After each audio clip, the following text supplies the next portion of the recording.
Ya, Bob Chen, dengarkan ya teman-teman Kristen ya. Ulangan 13 itu tentang Yesus. Hanya ada 5 ayat di situ.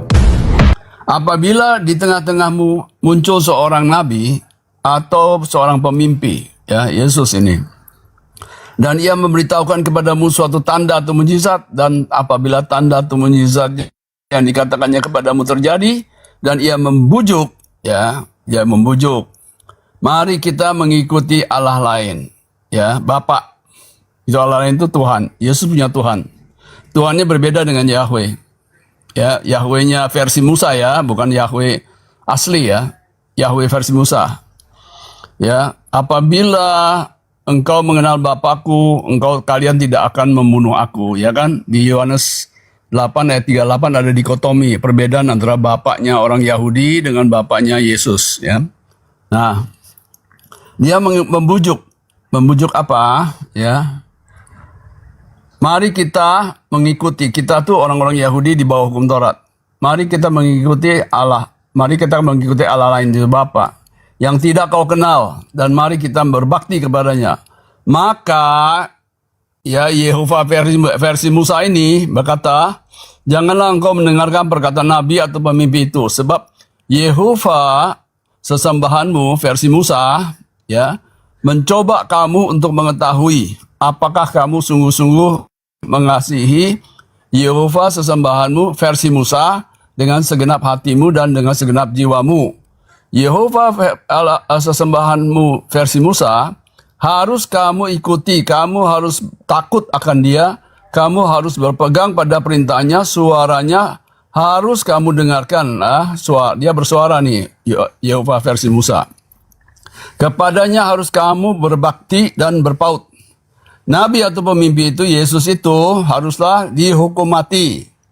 Karena apa? Karena ia telah mengajak murtad terhadap Yehova sesembahanmu versi Musa, yang telah membawa kalian semua keluar dari tanah Mesir, dan yang menebus kalian dari rumah perbudakan.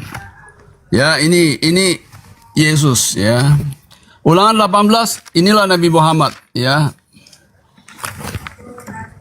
Yehova versi Musa ya menulis ya. Ya. Lalu berkatalah Yehova kepadaku, apa yang dikatakan mereka itu baik. Seorang nabi akan kubangkitkan bagi mereka dari antara saudara mereka, Ismail ya. Seperti engkau ini ya, seperti nabi ya.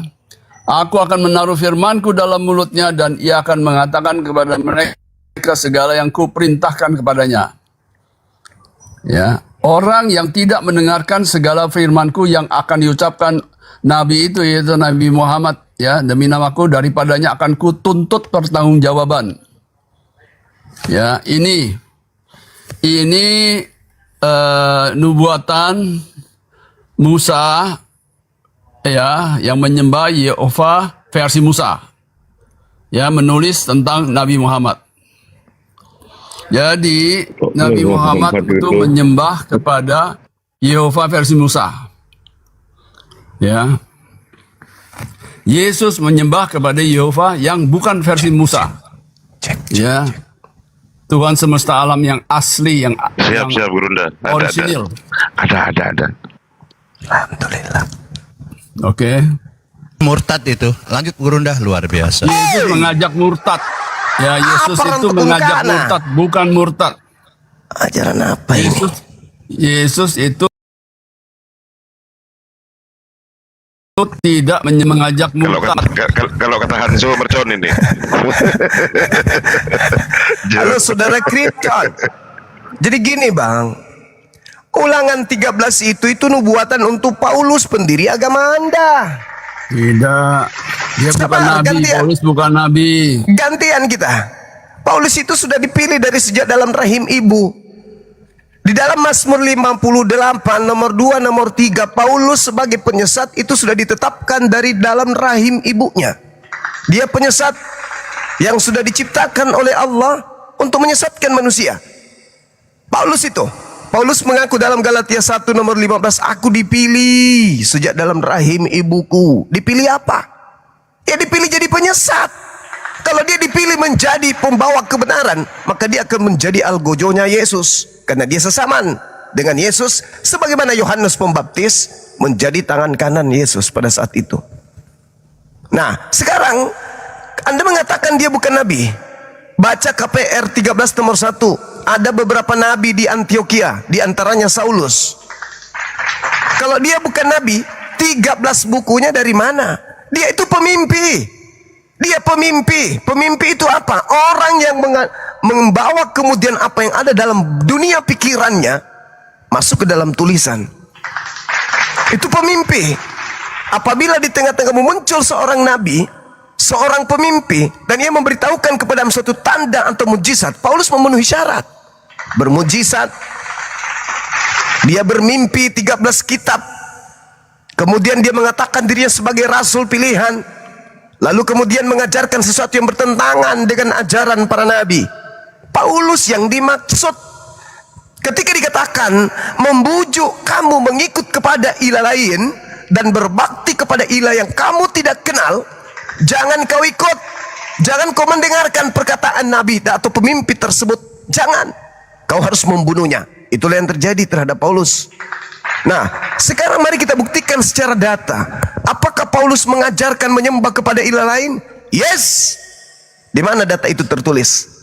Di dalam KPR 23 nomor 17. Paulus mengajar manusia menyembah kepada agnostos theos. Tertulis dengan terang di sana. Makanya orang-orang Roma penyembah theos, penyembah dewa-dewa. Orang-orang Athena, orang-orang Yunani, penyembah dewa-dewa, penyembah roh-roh. Ketika kemudian Paulus datang mengajarkan konsep yang sama dengan konsep mereka, seketika diterima, dirangkul, dan dijadikan sebagai agama resmi kerajaan. Coba deh dibuka KPR 23 yang saya maksud. Apa yang diterangkan di sana?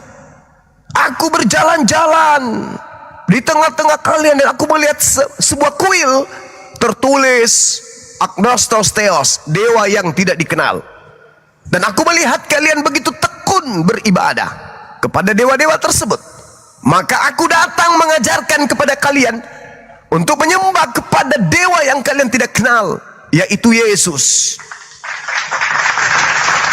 Berarti apa yang kalian sembah selama ini, kata Paulus kepada orang Athena, apa yang kalian sembah selama ini yang kalian tidak kenal, yaitu dewa Hercules, dewa Athena, inilah yang aku ajarkan kepadamu sekarang dalam nama Yesus. Permasalahannya sekarang adalah, apakah Yesus ini sendiri mengajarkan untuk orang-orang melakukan penyembahan kepada dirinya? Apakah Yesus mengajarkan agar manusia Bani Israel menyetarakan dirinya dengan pencipta langit dan bumi? Apakah Yesus yang mengajarkan kemudian Bani Israel untuk melakukan latria penyembahan terhadap dirinya? Tidak. Murid-muridnya, posisi tertinggi yang dilakukan adalah hanya proskuneo. Proskuneo terhadap Yesus adalah ketundukan murid-murid kepada guru, seperti murid-murid tunduk kepada guru yang ada di sekolah. Bukan latria, bukan mempertuhankan sebagaimana Yesus mempertuhankan ilah Abraham. Tidak. Nah, sekarang Kristen harus menyadari, ini kesimpulan saya ini. Sekarang harus menyadari bahwa Paulus sedang menjual Lucifer yang datang kepadanya ketika dia ke Damsyik. Datang Lucifer mengaku Yesus. Apa kata Lucifernya? Akulah Yesus yang kau aniaya. Catat dan kembangkan kemudian argumentasi saya ini. Catat dan kembangkan dimanapun saudara-saudara telah mendengarkan ucapan saya ini.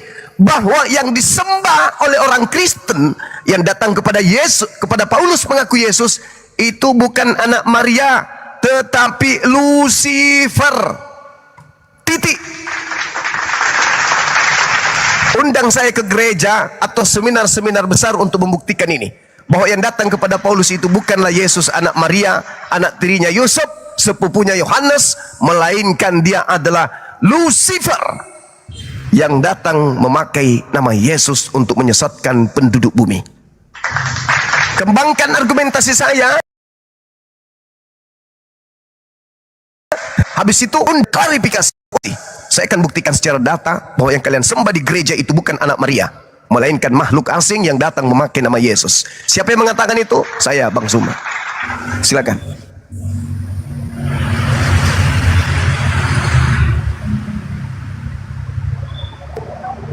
Mute Kripto. Mute Kripto. Mute. Buka mute-nya Kripto. Kristen. Ini kripto ini Baik-baik. botol atau gimana? 2 Tesalonika 2 Kamu itu pasal Dul, 4. kamu itu debat dengan Ada orang Islam. lawan yang Jangan meninggikan mau orang diri Kristen. ya Betul. di atas segala yang disebut atau disembah sebagai Tuhan ya.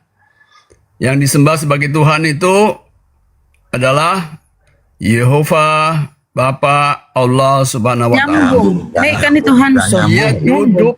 Ia duduk di bait suci ya dan mau menyatakan diri sebagai Allah. Ini iblis ya. Ya, tetapi Tuhan Yesus akan membunuhnya dengan nafas mulutnya, yaitu dengan kebenaran ya.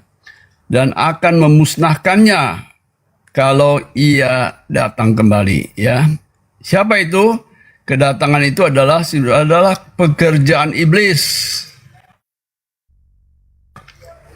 Ya, maka ya saudara-saudara ya, kita agama Samawi itu menyebut Tuhan itu di Arab Allah. Yesus menyebut Bapa.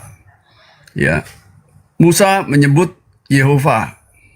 Tapi di belakang nama sebutan itu ada iblis, ada penipuan, ada yang mencatut. Ya, jangan ikut Tauratnya Musa. Karena Taurat itu dibawa oleh iblis yang memakai nama Yehova. Ya, Yesus datang untuk membawa Yahudi itu keluar dari Taurat. Maka dia dihukum mati. Saudara-saudara. Ya. Nabi Musa adalah nabi palsu. Kripto. Coba kau Dan interaktif di dalam diskusinya. Al-Quran Kripto. ada Coba. ayat-ayat dari iblis. Yaitu salah satu An-Nahl 93. Dia menyesatkan. Kripto, coba kau tanggapi tuh Gurunda Bang Zuma Kau apa sih nih Oten? Lari kemana-mana dia. Ayo.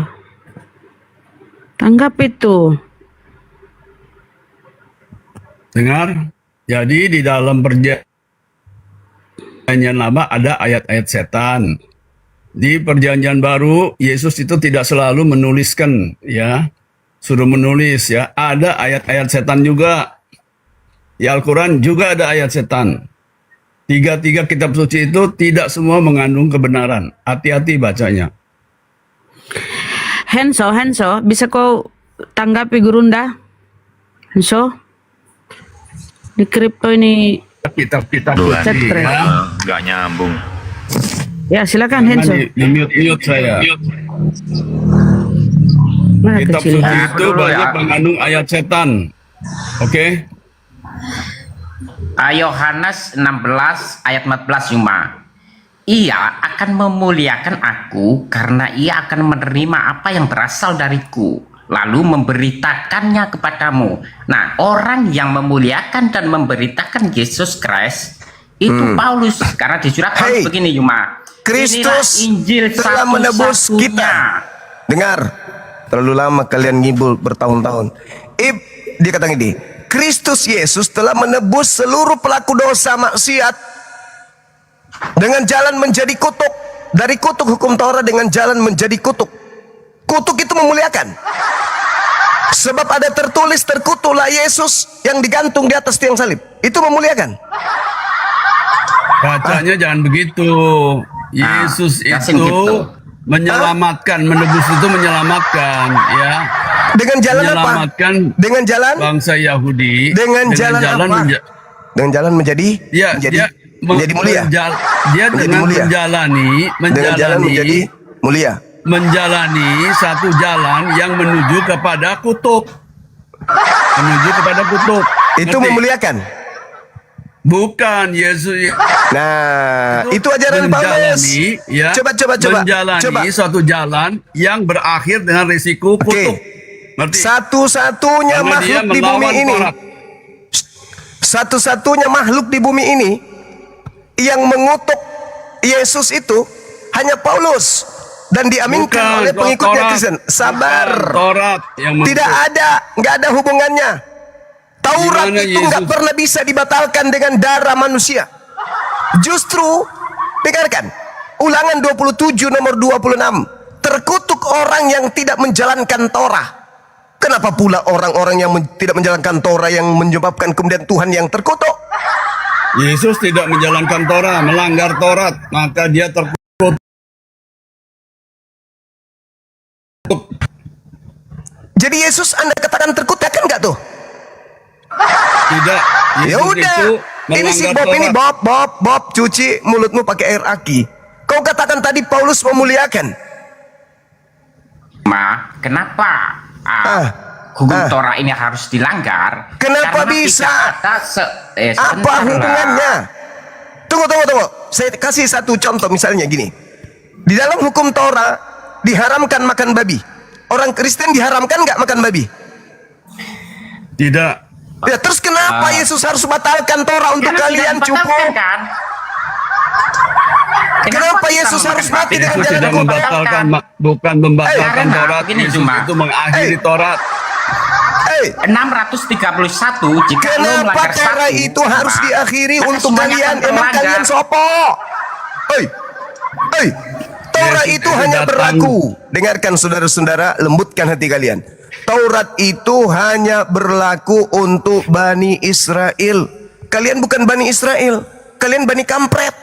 Terus kenapa kemudian Torah harus dihentikan untuk kalian? Emang kalian siapa? Kita orang yang Kristen bisa tidak, melakukan 100% bukan Yahudi.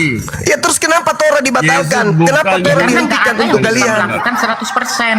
Sejak kapan Torah itu untuk kalian? Ya karena Bukan, nggak Taurat ada itu seorang bukan pun buat yang bisa kita. Dan melakukan terus kenapa 100%. Yesus harus bukan mati buat- untuk itu?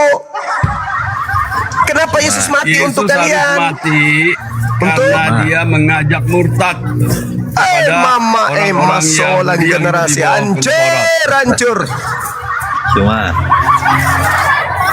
gantianlah cakap. Kita Bantah boten, argumentasi saya, boten. jangan pamer kegilaan. Kita Bantah orang argumen Kristen saya. tidak hidup di bawah hukum Taurat. Ya, Bantah kita sudah, argumen saya. kita Bantah. dari mula tidak hidup Saudara di bawah kripto, hukum Taurat. kalau Kita kemampuan tidak Anda ada, pernah mending Anda ini urut-urut ucok. Nggak usah lagi diskusi. Anda nggak nyambung. Urut ucok aja di penghabisan, di penghujung hidup, ucok aja ke urut, nggak nyambung. Yesus kau bilang ngajak murtad lah. Nabi Musa kau ajak, kau ajarkan menyembah setan lah. Apa kau ini? Yang saya katakan, dengarkan. Saudara-saudara kami Kristen harus memastikan bahwa yang datang kepada Paulus itu bukan Yesus, tapi Lucifer. Yang kalian ibadahi setiap hari Minggu itu bukan anak Maria, bukan.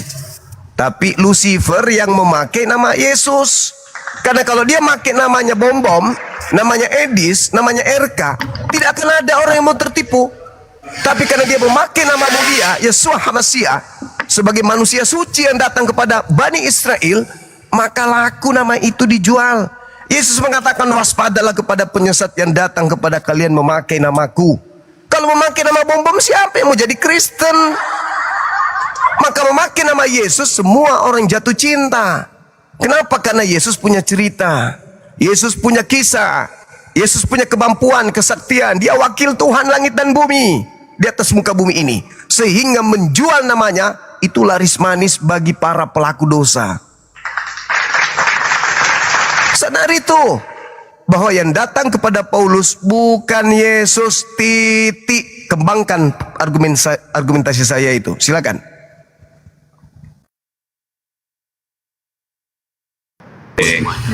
Saya aja dikit aja. Bukan, Jo. Cuma di mana Yesus tadi dikatakan disembah ya.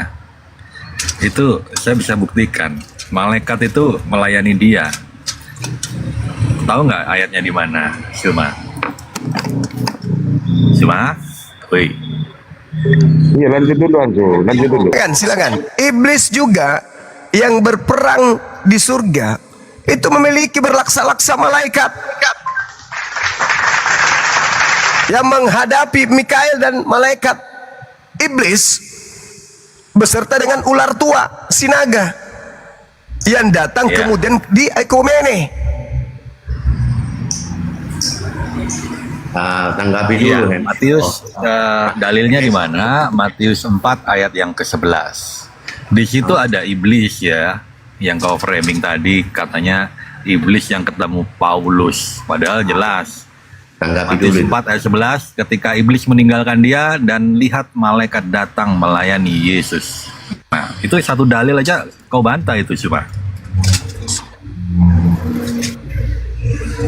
Ada satu nomor 51, langit terbelah, malaikat naik turun datang kepada Yesus. Itu mah biasa. Yesus loh, Yesus. Tapi yang datang kepada Paulus ini sopore. Yang mengaku Yesus itu siapa? Siapa? Cuman sekali datang menampakkan diri berupa cahaya pun. Habis itu Paulus melanglang buana 13 kitab dibuatnya. Sementara Yesus mengatakan, waspadalah kepada penyesat yang datang kepada kalian memakai namaku dan berkata akulah Kristus. Ya, penyesatnya datang memakai nama Yesus dong. Akulah Yesus, akulah Yesus. Gini bro Suma, nggak ada orang Kristen itu nyembah Paulus, nggak ada.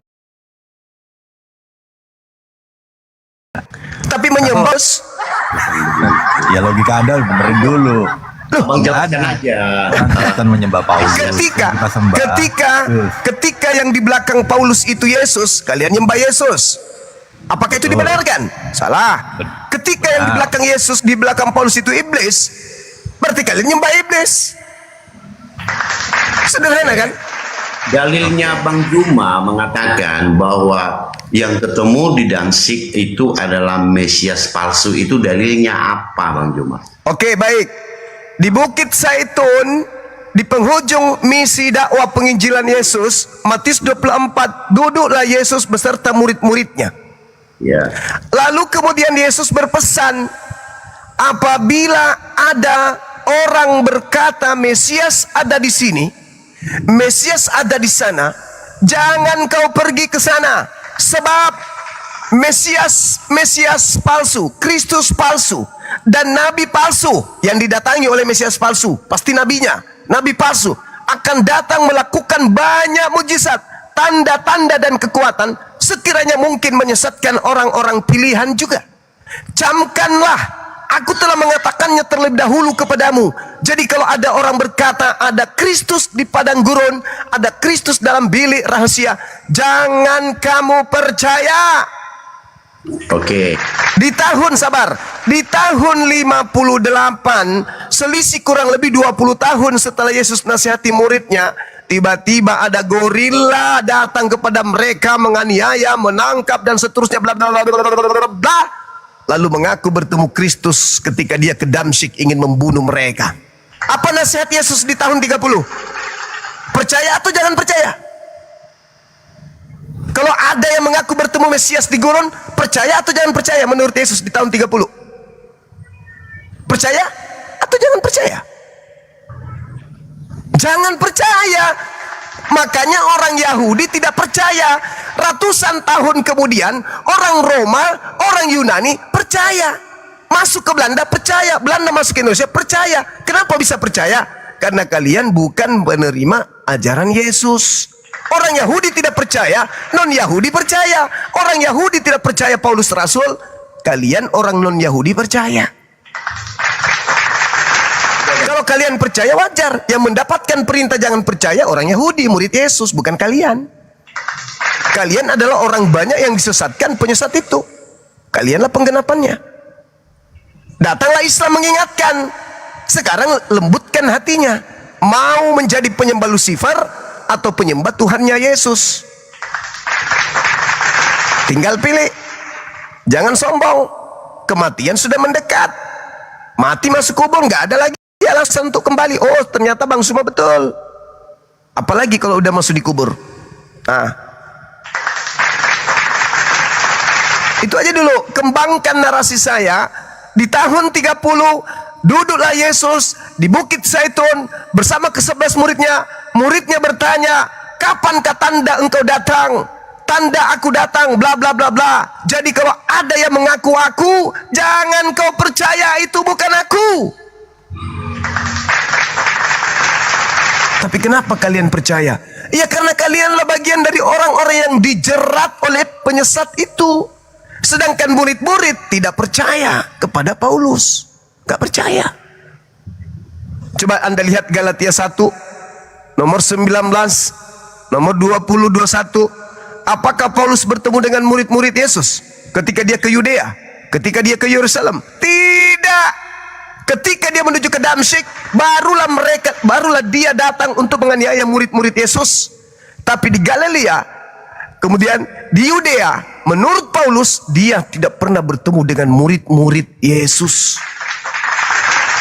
Catat itu baik-baik. Setelah Paulus ini ingin membunuh, barulah ia datang. Nah, coba Anda lihat nih, satu data lagi saya kasih nih, teman-teman saudara-saudara Kristen. Kita lihat di dalam Lukas 21 nomor 8. Apa kata Yesus? Waspadalah kepada penyesat yang datang kepadamu memakai namaku dan berkata akulah dia, berkata akulah dia, berkata akulah dia. Waktunya sudah dekat, jangan kau percaya. Namun sebelum itu terjadi, data 12-nya, kamu terlebih dahulu dianiaya, disesat, ditangkap, dimasukkan ke rumah-rumah ibadah, dihadapkan kepada raja-raja dan seterusnya. Siapa pelakunya? Sebelum kemudian dia mengaku bertobat, mengaku bertemu si dia di padang gurun, terlebih dahulu menganiaya murid-murid Yesus. Itu siapa? Catat itu.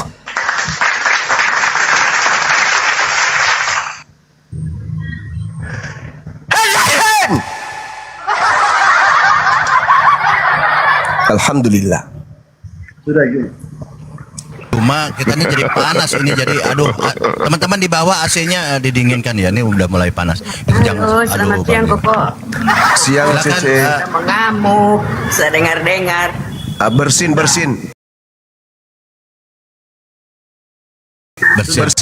Cece bersin. Bang sangkal diri ada waktu. Silakan Bang Lubis, Pendeta Lubis, silakan. Saya mau bertanya dulu Sebentar sama dulu, Ci. Koko, boleh? Oke. Bersin luar biasa di tahun 2006 ini yang paling terbesar. Sebentar Cici ya. Beri kasih kesempatan Bang Lubis, silakan. Bang Lubis. Silakan dibuka kamionya Bang Lubis. Bang Lubis, sangkal. Dibuka kamionya. Dibuka kamionya. Aduh. Gara bersin tadi. Dibuka kamionya Bang Lubis. Saya saja, Bang Lub mungkin ketiduran, Bang Arif. Oke, ditanggapi dulu, jangan dulu ini ya, Oke, memecahkan makasih ya, ini udah dikasih kesempatan. narasi ya. Bang Juma, silakan. Ya silakan. Begini Bang, kita harus bisa bedakan Mesias itu tentu dalam wujud manusia ya. Nah di Damsyik itu dalam wujud apa gitu ya. Jadi kita harus bedakan Bang Juma. Nah apakah pernah Yesus berkata dia akan mendampingi manusia, mereka itu sampai akhir zaman? Ada di Matius 28 ayat 20. Terus Yohanes 14 ayat 18 dia katakan, aku tidak akan membiarkan kamu yatim piatu. Nah, jadi Yesus Kristus ini dalam wujudnya setelah dia sebagai manusia nih, dia disebut Mesias.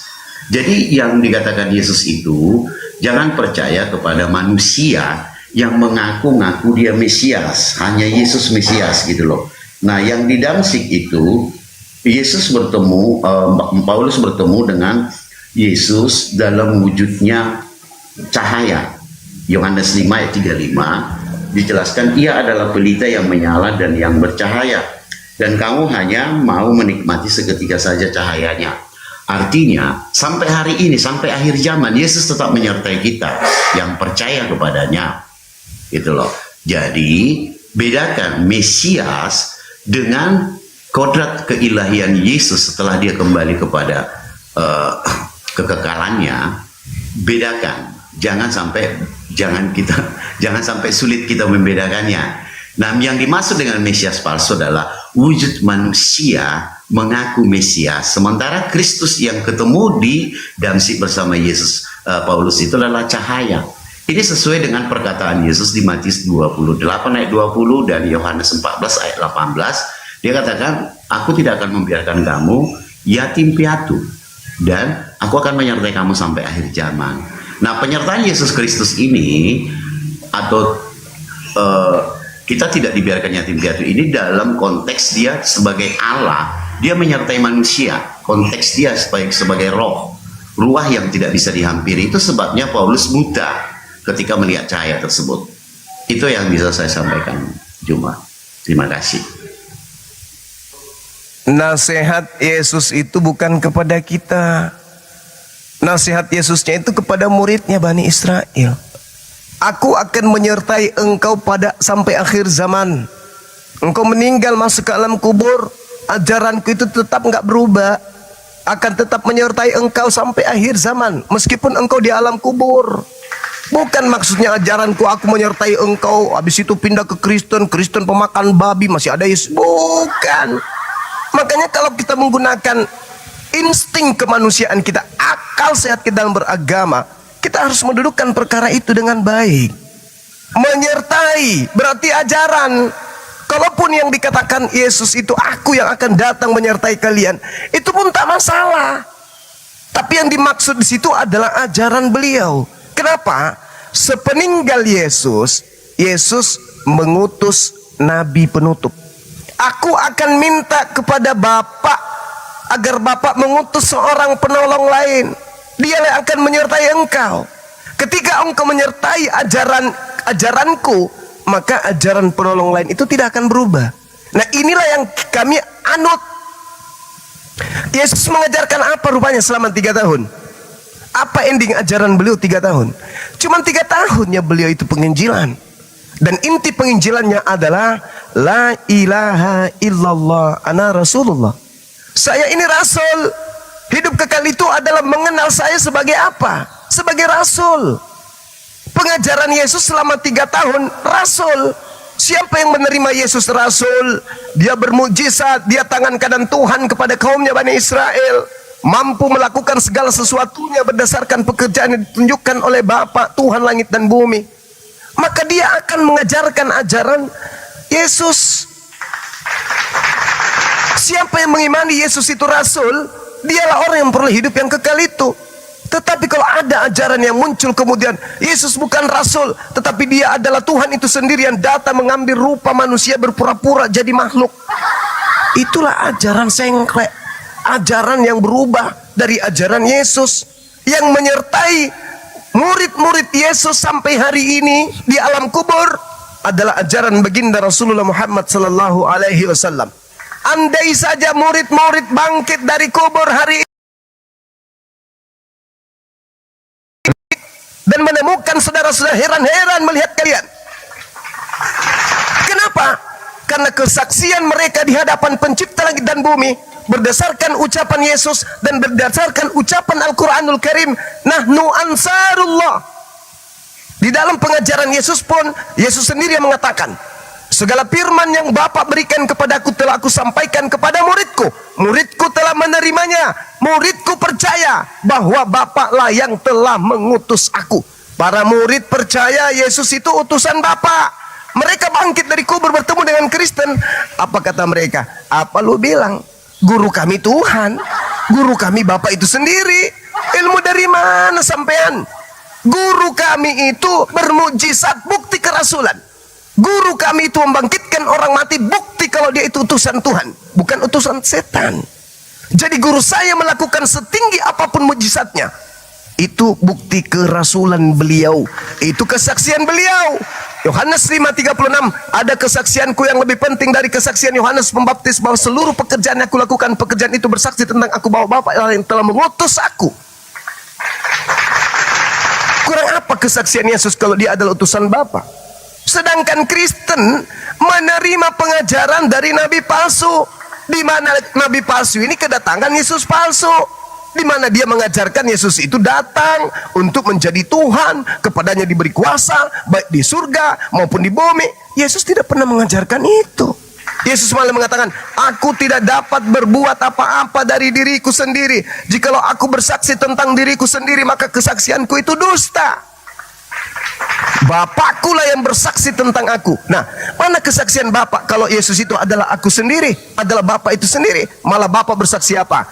Inilah anakku, kepadanya aku berkenan, dengarkanlah dia. Barang siapa yang percaya kepada anakku tidak binasa melainkan memperoleh hidup yang kekal. Itu kesaksian Bapak tentang anaknya. Kesaksian anak tentang bapaknya, aku tidak bisa berbuat apa-apa. Makananku, ucapanku, semua berdasarkan titah dari Bapak. Dua entitas yang berdiri sendiri, masing-masing berdiri sendiri, saling mengakui, memberikan validasi. Bapak mengakui anaknya sebagai utusannya, sang utusan sang anak mengakui bapaknya sebagai satu-satunya pencipta langit dan bumi. Kurang apa lagi coba? Kalian hanya dikacaukan oleh iblis yang datang dalam nama Yesus. Karena Yesus memang sudah berpesan. Nah, 1 menit, tolong didengarkan, kembangkan pernyataan saya ini. Yesus mengatakan bahwasanya ketika ia datang mengajarkan kepada kaumnya Bani Israel, beliau menasihati agar waspada kepada penyesat yang memakai namanya. Satu.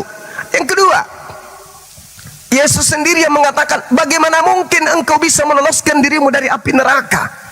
Sebab separuh dari ahli Torah, separuh dari ahli kitab, separuh dari orang bijaksana, separuh dari para nabi diutus kepadamu, tapi engkau malah membunuhnya, malah menyalibnya. Maka engkau tidak akan lepas dari api neraka jahanam. Dan penuhilah takara nenek moyangmu ini, kata Yesus. Penuhi. Maka coba Anda lihat Yohanes 11 45 sampai 57. Di situ kelompok Bani Israel terbagi dua. Yang pertama yang percaya, yang kedua yang tidak percaya alias antikristus. Yang percaya ini mustahil ingin menyalib gurunya, mustahil. Orang-orang percaya Yesus adalah orang-orang yang melindungi Yesus, tapi mereka tak berdaya melawan kuasa daripada yang ada pada saat itu di tengah-tengah kaum Bani Israel. Mereka tak berdaya, mereka ngumpet, mereka sembunyi, mereka tak mampu melindungi gurunya. Bahkan gurunya harus berdoa semalam-malaman memohon kepada Sang Pencipta yang Maha Kuasa untuk menyelamatkan dia dari ronrongan musuh. Yang kedua, orang-orang antikristus yang berupaya membunuhnya, berupaya dengan kesaksian palsu, dengan tipu muslihat. Intinya mereka berupaya. Apakah berhasil si antikristus menyalib Yesus? Kata kalian berhasil. Berarti salib ini adalah puncak kemenangan antikristus yang kalian rangkul hari ini. Itulah puncak kemenangan antikristus, yaitu salib. Permasalahannya bukan sampai di situ doang. Bukan cuma sampai di situ doang. Apakah kemudian Tuhan tinggal diam dengan kelakuan antikristus terhadap anaknya? Tidak.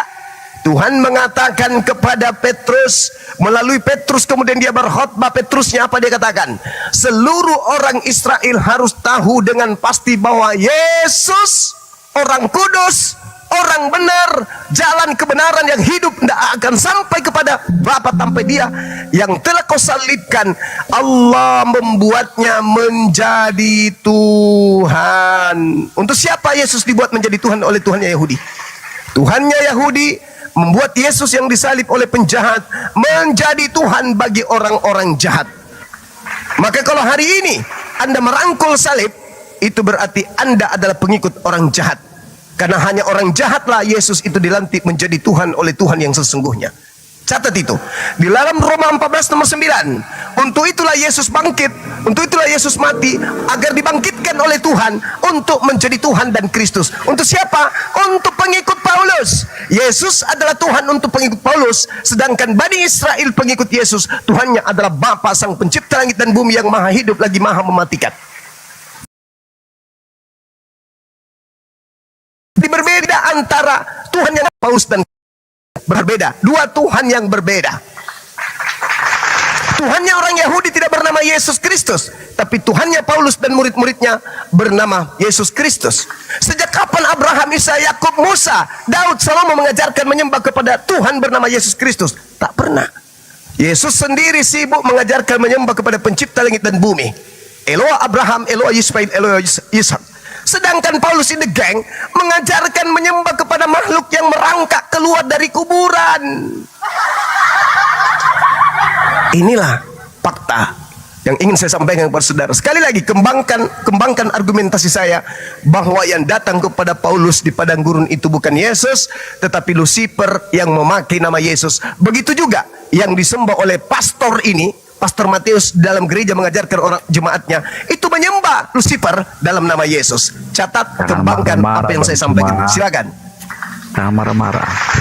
Ya, halo. Kok? Saya Boleh jawab saya ya. bertanya sedikit? Saya jawab. Sebentar Bu, kita lagi tiktokan sama Juma. Jadi begini Bang. Yohanes 4, saya mau katakan, Ibu Kristus kalau mau mengganggu diskusi turun aja ya. Kita hargai saudara kita yang Kristen juga yang di atas yang dibesarkan ya. Turun aja Bu Kristus ya. Cece ya kalau mau mengganggu. Silakan lanjut Bang Sangkal. oke, terima kasih Bang Bal. Saya mau tanggapi tentang roh penolong. Nah, Itu kau. Saya dinaikkan. Saya tidak minta naik. Kok bahasamu begitu? Iya, tapi gantian, Bunda Cici. Silakan, Bang Lubis dulu, silakan. sebentar Bu Kristus, sebentar. Jadi saya menanggapi tanggapan apa yang disampaikan oleh Bang Juma tadi. Pertama masalah roh penolong. Roh penolong ini diutus di dalam nama Yesus. Nah kalau Muhammad itu roh penolong, berarti Muhammad itu diutus Yesus dong, begitu ya. Itu nomor satu. Terus nomor dua, aku akan menyertai kamu sampai akhir zaman. Ini merujuk kepada orang-orang yang percaya kepada pemberitaan para rasul. Yohanes 17 ayat 20. Bukan kepada mereka saja aku berdoa, tetapi kepada mereka yang percaya atas pemberitaan mereka. Nah, itu nomor dua. Terus nomor tiga, saya mau bilang begini, masalah menanggapi perkataan Bang Juma yang mengatakan tadi bahwa kekristenan itu bukan menyembah Tuhan yang apa ya, yang sama dengan yang disembah oleh para murid. Nah, kita harus tahu nama sang sumber itu diberikan kepada Yesus Kristus. Yohanes 17 ayat 8 dan Yohanes 17 ayat 12. Nah, saya juga bingung dari mana yang Elohim dulunya atau Yahweh bisa berganti Allah SWT, Bang Juma. Ini Anda harus jelaskan kepada saya secara konstitusi hukum kerajaan Allah, bagaimana ini bisa menjadi Allah SWT. Sementara kalau di dalam Keluaran 6 ayat 2 atau ayat 3, sebagai Allah, aku sudah menempatkan diri kepada Abraham, Ishak dan Yakub sebagai Allah yang maha besar, yang maha kuasa. Tetapi dalam namaku Tuhan huruf besar, aku belum menyatakan diri. Nah, Yohanes 1 ayat 18, anak tunggal Allah yang menyatakannya. Lalu Yohanes 17 ayat 8, dia menyatakan. Nah, terus yang keempat, saya mau tanggapi, Yesus Kristus ini diutus, Yohanes 17 ayat 3, begini ya. Inilah hidup yang kekal itu, mengenal engkau satu-satunya Allah dan mengenal engkau Yesus Kristus yang diutus. Nah, Yesus Kristus ini diutus untuk apa? Kalau kita scroll ke bawah Yohanes 17 ayat 4, dia mengerjakan pekerjaannya, menyelesaikan. Apakah Yesus Kristus ini pernah bekerja? Yes. Dia yang menjadikan segala yang ada, Yohanes 1 ayat 3. Dia mengutus nabi, Matius 23 ayat 34. Dia mengutus malaikat, Wahyu 22 ayat 16. Jadi dia menyelesaikan pekerjaannya. Itu sebabnya anak manusia menjadi Tuhan atas hari Sabat. Jadi yang menentukan hari Sabat untuk dikuduskan, ya Yesus Kristus ini. Makanya dia adalah Tuhan atas hari Sabat itu sendiri. Matius 12 ayat 8, begitu. Jadi bukan nggak mendasar Kristen menuhankan Yesus. Ada dalil-dalilnya tercatat di Injil, gitu loh. Dan bahkan di Perjanjian Lama. Terus saya mau katakan begini, Yesaya 43 mengatakan ayat 11, akulah Tuhan dan Juru Selamat. Yesaya 43 ayat 12, aku mengabarkan, aku menyelamatkan, aku memberitahukan. Nah, tiga pekerjaan yang dikerjakan Tuhan Yesus Kristus ini, dia harus menjadi sebagai manusia. Kenapa? Dia mengabarkan, menyelamatkan, dia menjadi anak domba Allah, Juru Selamat, begitu. Terus mengabarkan dia harus menjadi nabi. Makanya kita harus ingat kenabian Yesus Kristus, terus ke pengutusannya kita harus tahu. Jadi makanya kekristenan itu bercokol kepada kemanusiaan dan ketuhanan Yesus itu sendiri. Begitu Bang Juma. Ya silakan Bang Juma. Saya hanya sebegitu saja yang saya sampaikan. Dengarkan saya, Bung. Ini dari pernyataan-pernyataan saudara yang terakhir sampai yang pertama tadi terkait dengan Yesus mengutus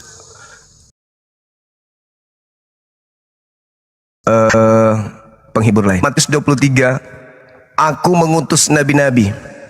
Itu Yesus tidak pernah ngutus nabi. Coba Anda baca di dalam Lukas 11, itu hikmat yang disampaikan oleh Yesus di Matius 32 tadi, 23 tadi.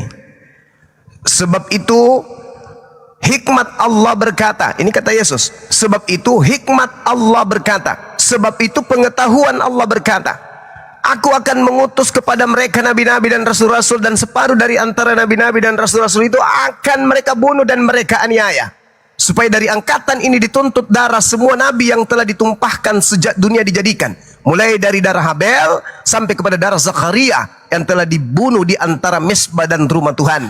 Bahkan aku berkata kepadamu, semuanya itu akan dituntut dari angkatan jahat ini. Jadi saudara, jangan menganggap bahwa Anda itu lebih paham Bible dari Bang Suma dan tim. Enggak. Apalagi cuman Pastor Matius ini anak TK bagi saya, pastor ini. Bang Juma, lanjut. Diam, Bang Juma. Jangan marah-marah. diam. Saya cuma menyebut namamu supaya kau merasa kau itu nggak ada ilmu, ya, perpuluhan lancar. Jadi saudara harus tahu itu. Jadi Matius 23, aku mengutus nabi-nabi, mengutus orang bijaksana, mengutus ahli Taurat, separuh kalian bunuh. Jangan Anda pikir kalian bisa nipu kami, enggak. Yesus mengakui, sabar. Yang berkata siapa Juma? Yesus yang mengatakan, kan Yesus mengatakan jelas apa yang dengarkan. Yohanes 14 nomor 24, firman yang kau dengar dari mulutku itu bukan dari aku. Sederhana kan? Tetapi dari Bapa yang telah mengutus aku. Terbukti di buku yang lain, penelitian Lukas di bab 11 nomor berapa itu ya? Sorry. Nomor 49. Coba dicek. Di situ Yesus berkata, sebab itu hikmat Elohim berkata, hikmat Elohim berkata, aku akan mengutus kepada mereka. Aku di situ Elohim. Bukan akan mengutus. Iya. Coba Anda baca. Coba Lukas 4:11-49. Baca cara belajar Bible itu bukan cuma satu Bible, harus belajar yang lain. Kitab suci menulis tentang Yesus, Bang Juma. Saudara, apapun yang Yesus katakan, kutanya dulu. Dan semua kitab suci bersaksi tentang Yesus. Makanya Yesus datang menggenapi semua tulisan dan kesaksian Nabi. Oke. Kalau begitu tolong tunjukkan kitab suci yang menyatakan Yesus bangkit pada hari ketiga. Sampai Pastor Matius ini ganti kelamin, Anda tidak akan temukan. Yang maksudmu yang mana nih? Diam dulu, Pastor Matius. Kenapa Anda selalu nyeletuk? Diam aja. Yang di Injil apa yang di PL? Di PL. Anda tunjukkan kepada saya. Nabi-nabi menuliskan kalau Mesias bangkit hari ketiga itu tertulis di mana? Itu Kejadian 3:15 itu merujuk ke sana, Bang Juma. Matamu. Apa hubungannya? Makanya kamu botol. Istighfar. Masolang generasi. Masolang hancur sudah. Itu utusan Yesus. Gitu maksudmu. Makanya kamu dengarkan. Bisa kamu baca.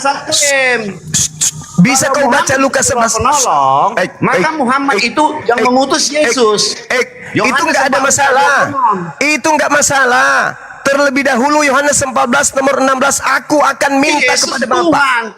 Tuhan yang disembah matamu. Nih, tak kasih analogi. Saya kasih analogi. Makanya kamu jangan klaim.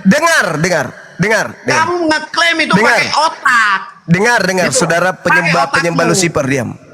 Dengar. Dengar saya ya, tenangkan jiwamu, tenangkan Lucifer yang ada dalam dirimu, tenang. Itu kalau kamu bilang penolong, dia utusan loh. Aku ingin mengajarkan kamu sampai kamu tamat.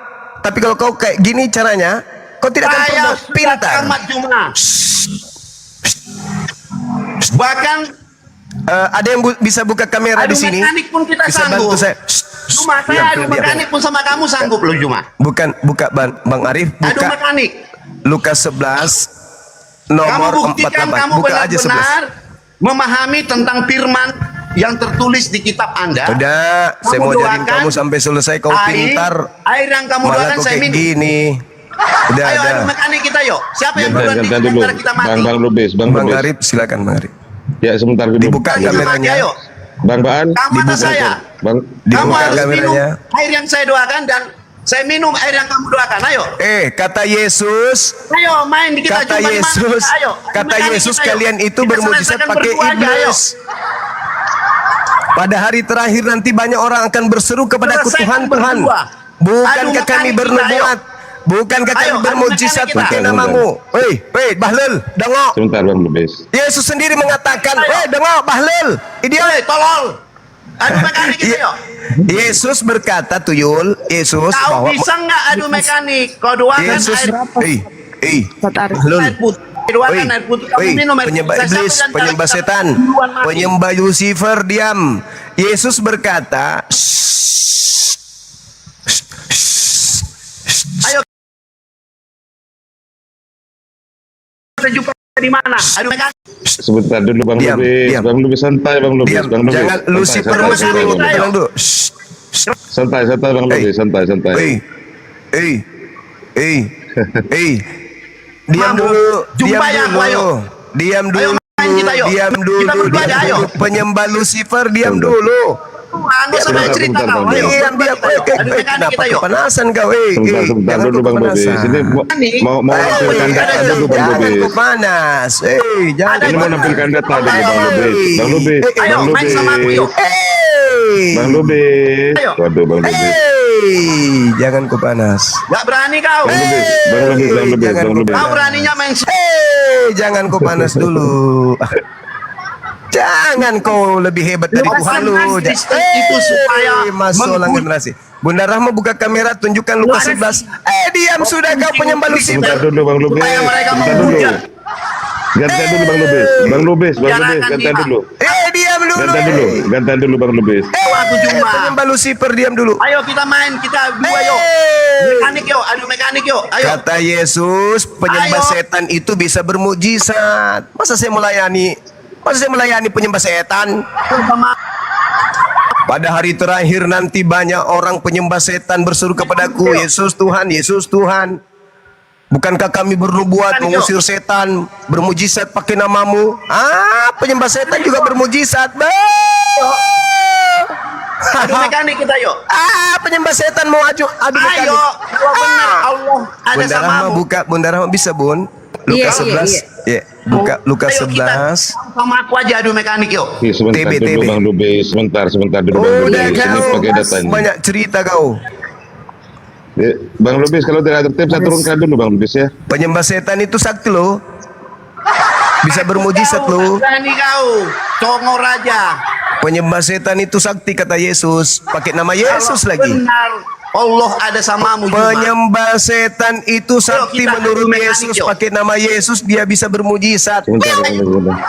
Mau se- Mampus. Saya turunkan dulu ya. Ini Silakan buka Matius ini datanya udah dulu, Bunda gemetaran dia. Rahma. Lukas 11 tabe, Lukas 11 PS nomor. Matius ini udah gemetaran dia.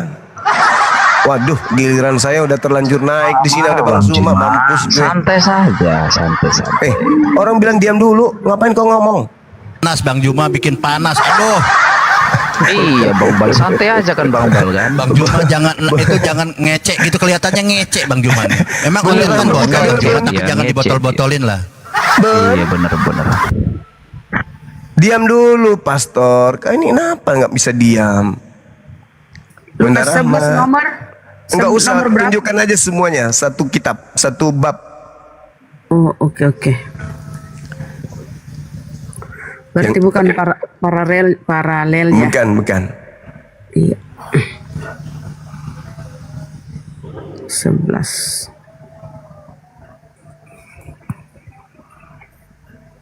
Cepat Kimo kau sholat. Iya. PS Matius diam dulu napa? Woi, orang mau tunjukkan data. Ngaco aja terusin orang ini. Nah, tuh. Bang Juma ini bikin panas, napasnya doang bikin panas. Baca Bun nomor 48 Bun.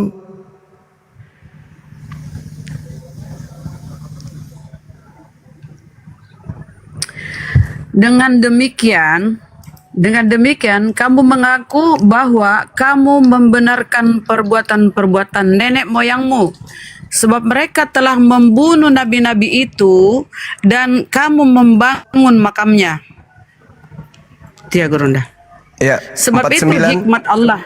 Sebab itu hikmat Allah berkata, aku akan mengutus kepada mereka nabi-nabi dan rasul-rasul, dan separuh dari antara nabi-nabi dan rasul-rasul itu akan mereka bunuh dan mereka aniaya. Pindah ke Matius 23. Tabik Bunda. Iya, Matius. Yang di bawah tadi, data yang di bawah tadi dia. Nomor berapa itu? Nomor 34 yang dibacanya. Mau menipu dia tadi tuh. Mana? Pastor Matius diam dulu napa? Bisa nggak? Kalau nggak bisa turunkan aja orang ini. Banyak kali turunannya.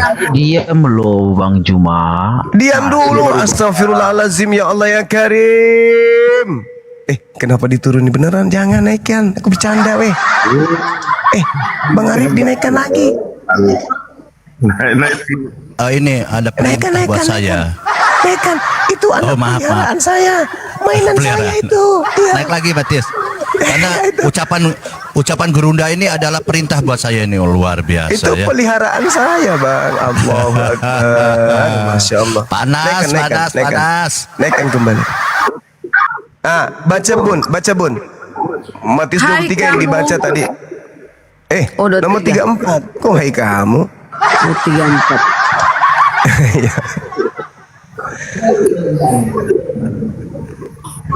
Mana beliau weh? Pastor naik lagi bercanda aku weh.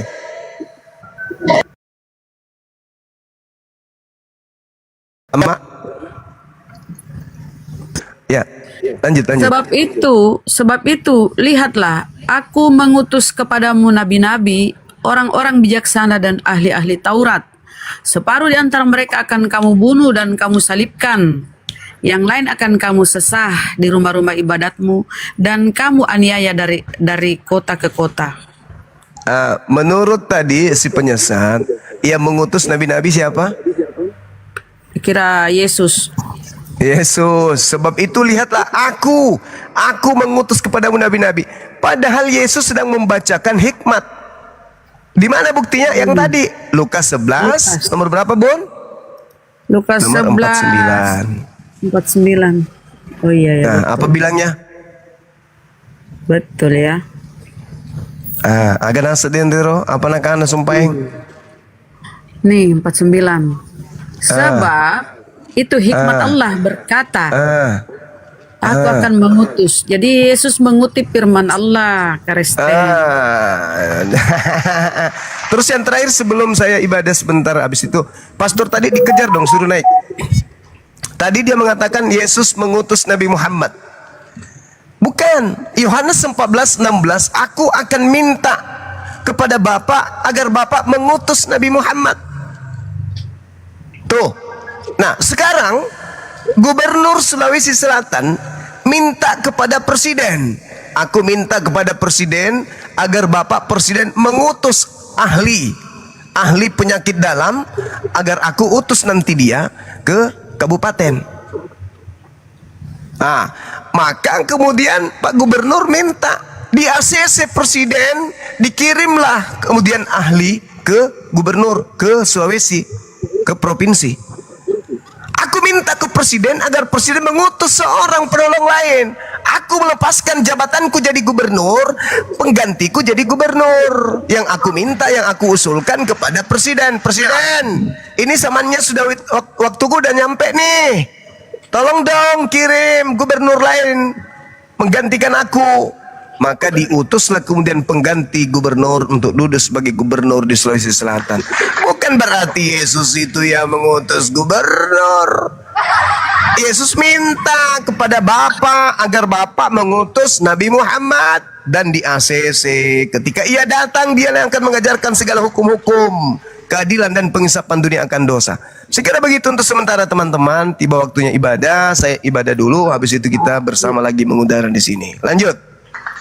Selamat siang untuk semuanya. Itu baru nyambung. Gimana Itu baru gimana Bang? nyambung, Bunda. Mantap. Untuk semuanya. Boleh Jadi saya Yesus minta tolong kepada Nabi Muhammad gitu ya, melalui Ya, presiden. Nabi Muhammad diminta oleh Yesus untuk menggembalakan pengikut-pengikutnya dan membersihkan namanya dari penyesat-penyesat yang memakai namanya.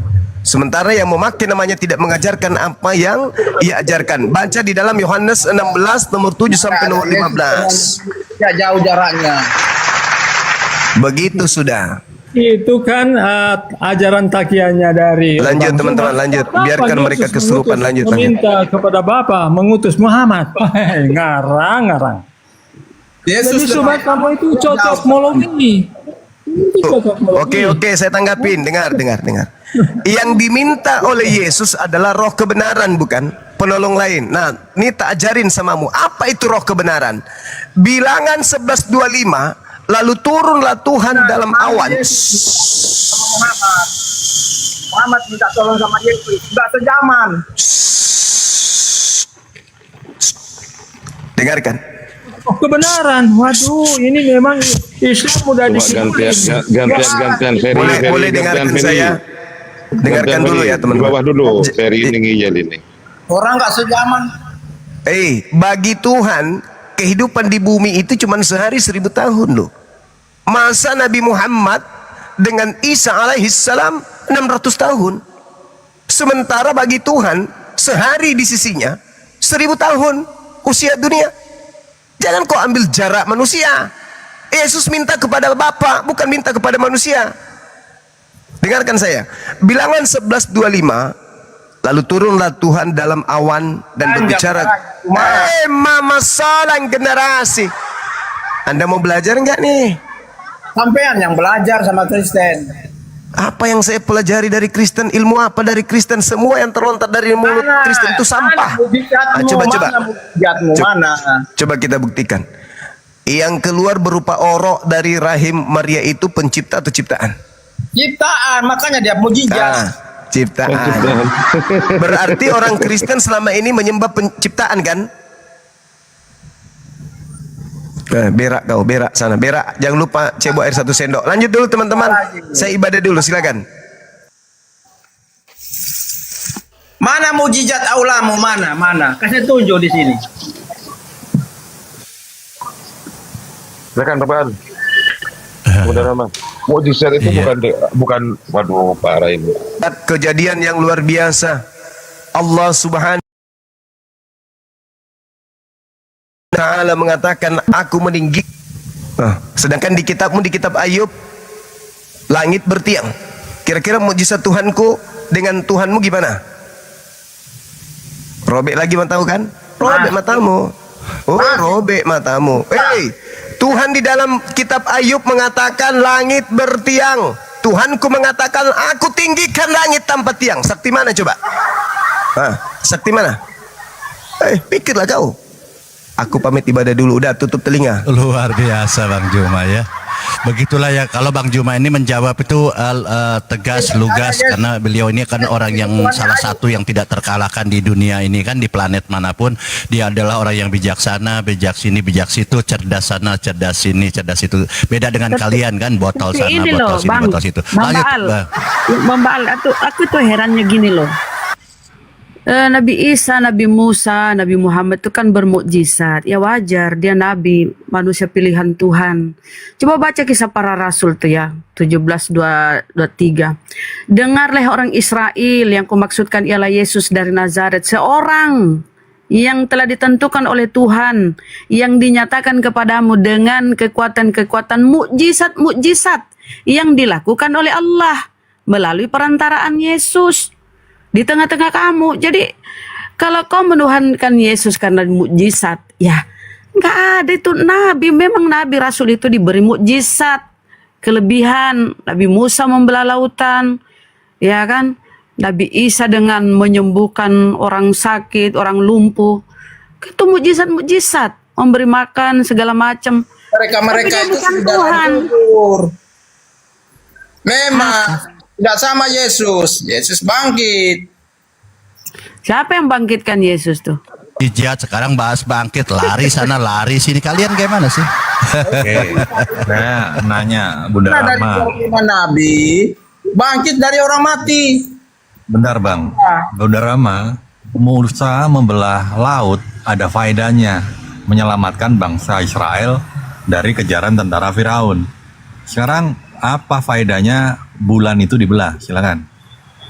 Ya bukan cuma bulan dibelah itu untuk mempertunjukkan orang-orang kafir Quraisy pada waktu itu yang meragukan Nabi Muhammad.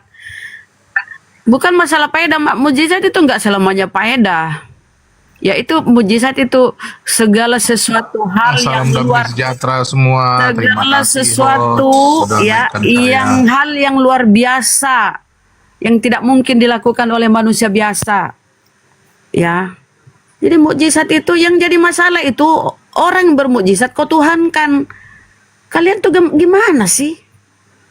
Lebih hebat Musa membelah lautan tapi orang-orang Israel. Kau dengar? Membelah bulan. Apakah ada orang-orang Israel yang menuhankan Musa? Padahal itu dia membelah lautan. Kalau menyembuhkan orang sakit, orang lumpuh, dokter pun bisa, tabib bisa, tukang urut bisa. Ini lautan dibelah. Kemudian lewatlah orang-orang Israel kabur, kemudian ditenggelamkan pasukan Firaun. Itu kan kehebatan luar biasa mujizatnya. Ada orang Israel menuhankan Musa? Kan tidak ada. Mereka tahu bahwa itu mujizat. Pertanyaan saya bukan itu. Itu alanya. Pada bertanya. Oke Bang, silakan. Bang Bunda Rama, hukum Taurat, Bunda Rama percaya dari Musa ya? Hukum Taurat itu diberikan kepada Musa. Oke. Cuma kalian aja yang ngambil punya orang. Kalian ngambil punya orang. Siap. Begini Bunda Rahma. Berarti sunat itu diatur dalam hukum Taurat ya Bunda ya? Ya itu kan baik. di dalam Al-Quran kan Allah berfirman. Ya, berarti artinya sunat itu diatur dalam hukum Taurat ya. Oke, baik. Dengar dulu. Itu dari Nabi Nabi Abraham. Kau dengar? Allah berfirman dalam Al-Quran, ikuti milah Abraham. Ya. Ismail kan anak Abraham, Ishak anak Abraham, ya makanya orang Yahudi mengikuti itu. Nah, Kristen ini dari mana? Oke, gini Bunda Rama, saya mau bertanya. Kau dari Paulus, makanya kau berkulup, makan babi. Iya, nggak apa-apa. Dikenai aturan itu. Iya, saya mau bertanya begini Bunda Rama. Saya mau bertanya begini. Berarti hukum Taurat itu diberikan kepada Musa atau kepada Abraham, Bunda Rahma? Lah. Kan Mila Abraham. Iya, yang saya tanya, hukum Taurat diberikan 10 perintah hukum Taurat diberikan kepada Musa atau kepada Abraham, Bunda Rahma? Begini loh. Enggak usah bertakia di sini. Kita mundur dulu ke Abraham. Abraham ini kan melahirkan Musa. 2 anak nih, belum ada Musa nih. Kau dengar dulu. Belum ada Musa toh. Abraham ini kan melahirkan 2 anak.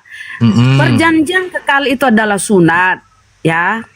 Abraham dengan Ismail bersamaan disunat. Ismail umur 13 tahun, Abraham itu 90 tahun. Isa ketika umur bayi ya, masih balita lah. Berapa hari ya? 8 hari Isa. Nah, inilah yang di dalam Al-Qur'an kami Allah firman bahwa ikuti tabi milat Ibrahim.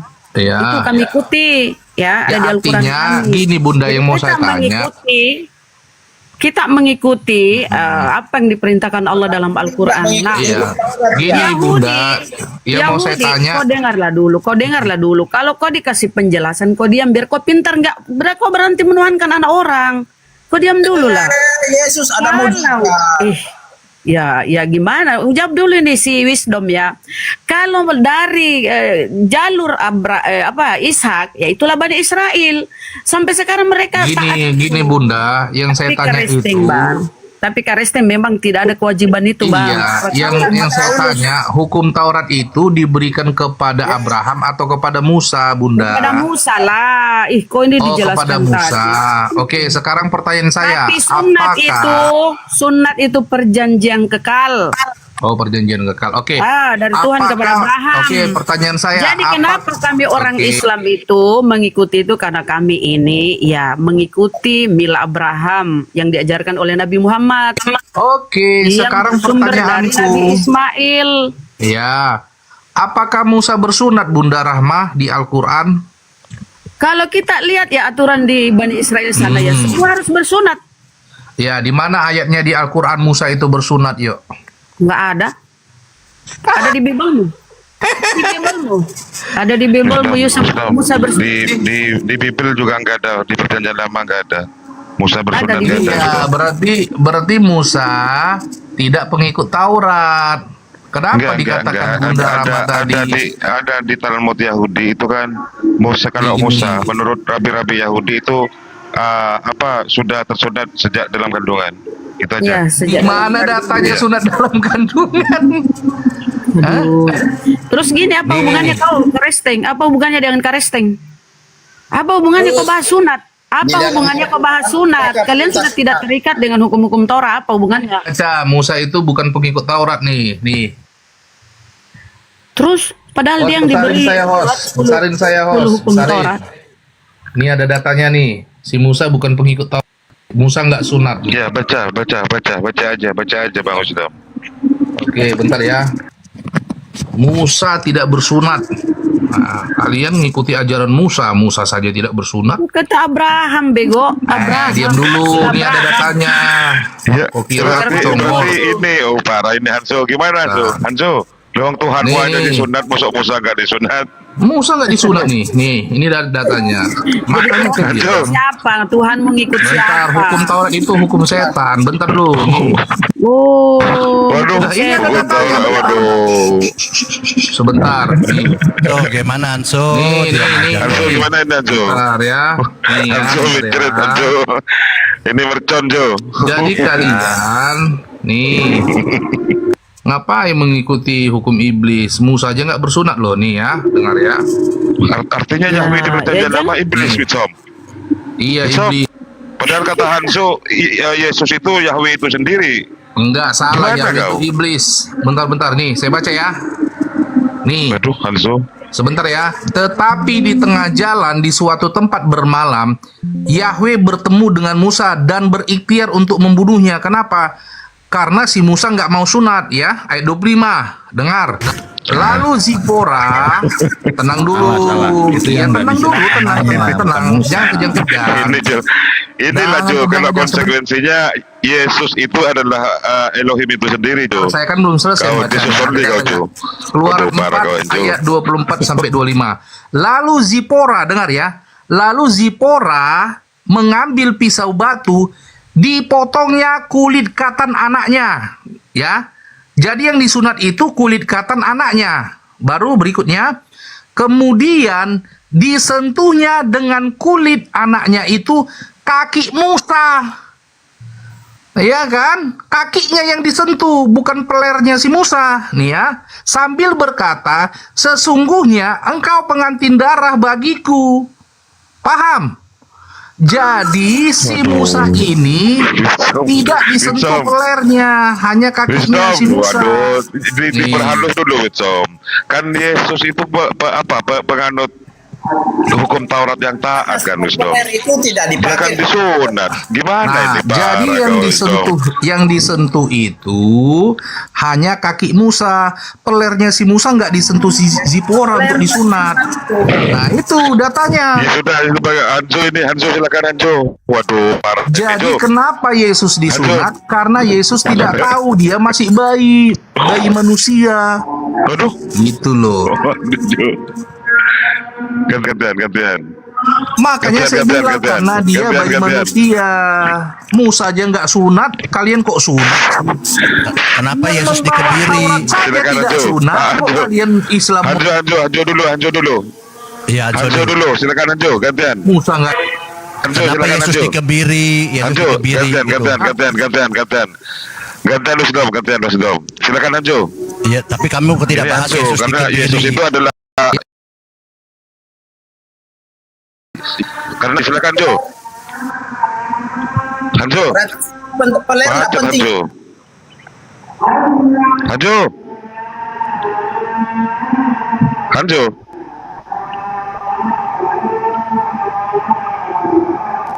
Hanjo gak menjawab Hanjo. Raja Wali.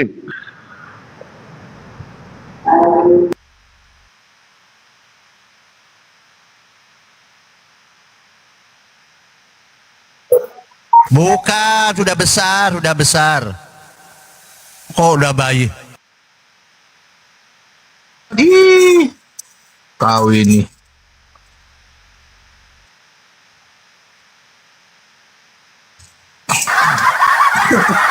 Ya, kan macet. Kau bilang Yesus disunat karena dia masih kecil tidak tahu. Pertanyaan Ya. saya, oke, itu klaim Anda. Tetapi kenapa Yesus dikebiri? Di mana dikebiri mana? Nah, kalian botol, makanya kalian tidak tahu. Di mana ayatnya? Kalau sabar dulu, makar dulu. Makanya saya bilang kalau Anda mengatakan Yesus tidak disunati karena masih kecil, memang orang sana tradisinya masih kecil, kan begitu? Ya, betul. Oke, iya, alhamdulillah Robil. Iya. Di mana Musa Tapi bersunat? Anda membantah, sabar dulu. Di mana Musa bersunat? Sabar dulu, Anda mau lari kan? Tadi lari dia. Di mana Musa Kenapa bersunat, Yesus? guys? Kenapa Yesus dikebiri? Silahkan. Ku kasih kau duit sekarang Kenapa 1 Yesus juta. dikebiri? Dia Di mana tanya ayatnya Yesus dikebiri, dia lari. Di mana ayatnya Yesus dikebiri? Oke, baik, Ayatnya saya mana? jawab. Oke, Yes. jawab Mana Bapak, ayatnya? Ayatnya mana? sabar. Ini kamu bicara dengan Baal. Baal ini anak baik ya. Anak baik, Mana? bolak-balik. Sabar dulu, tahan. Baal itu berhala. Sabar dulu, Tuhannya Yesus itu. Sabar dulu ya. Itu sebenarnya. Sabar dulu. Jadi di sini Ya, tunjukkan ayatnya di mana Yesus dikebiri. memang Yesus anak berhala nantinya jadinya. Oke, kita Mana lanjut ya. Yesus? Yesus kenapa dikebiri? Anda tidak bisa jawab kan? Ayatnya Nah, dulu. Iya, sabar dulu. Kita buka, sedang saya buka ini. Jadi Oke, teman-teman. oke. Pertanyaannya, Anda membantah Yesus disunat. Silahkan. Aku nggak enak nih. Host terungkat Datanya nggak, Host? mana? Datanya mana kok aku diturunkan? Sabar dulu Datanya ya, mana teman-teman. Yesus dikebiri? Oke. Rame sekali ini orang ini ya. Sabar dulu. Jadi Yesus ini dikebiri ini menurut bukan kata Yang saya. lawan ya. bicaramu ini bukan orang Kristen biasa. Kalau Kristen dongok-dongok bisa lah Baal, kau bodoh-bodohi. Matius 19 ayat 12 silahkan. Macet. Baru ayat tahu kan? berapa? Matius 19 ayat berapa? Jangan di mute. Makanya jangan Di-mute jangan aku banyak. tadi. Makanya Di-mute. dengar orang bicara tuh dengar, jangan Oke, nyerocos. Jadi Matius ketika orang 19 ayat. orang bicara kalian tidak dengar. Baik, Setelah ayat saya berapa? sampaikan, makanya diam. Oke, siap. Bisa nggak diskusi dengan si Baal, diam dulu gantian Ya, gitu. siap. Lanjut. Oke, catat. Matius 19 ayat. Oh, kan ngomong lagi kan pemakan babi susah. Sabar, saya mau sampaikan ayatnya loh. Siap. Matius 19 ayat 12 silahkan. Dibaca. Bacakan atau Kak Rosi bacakan. Apa itu? Ia memang lahir demikian dari rahim ibunya, dan ada orang yang dijadikan demikian oleh orang lain, dan ada orang yang membuat dirinya demikian karena kemauannya sendiri. Oleh karena kerajaan sorga, siapa yang dapat mengerti, hendaklah ia mengerti. Ini perihal tentang orang yang kawin. Kalau orang yang tidak kawin, jangan dibulak-balik. Kalian dibotol baca Bible, dia baca sendiri dia. Iya, jadi gini. Orang yang tidak kawin, betul? Iya, dengar dulu ya. Oke, alhamdulillah. Dengar ya. Jadi gini, ada orang yang tidak mau kawin karena kemauannya sendiri. Sudah, contoh siapa? Kayak paus, ya. Kayak apalagi uskup, ya. Ya sendiri. Jadi dia sendiri. Iya. Dan ada orang yang membuat dirinya demikian karena kemauannya sendiri, ya. Dan ada orang yang dijadikan demikian oleh orang lain. Dan ada orang yang tidak dapat kawin karena lahir, contoh cacat. Baca yang lengkap, jangan begitu. Baca yang lengkap itu kan enak gitu loh. Baca Bible itu harus hikmat, harus penuh Roh Kudus.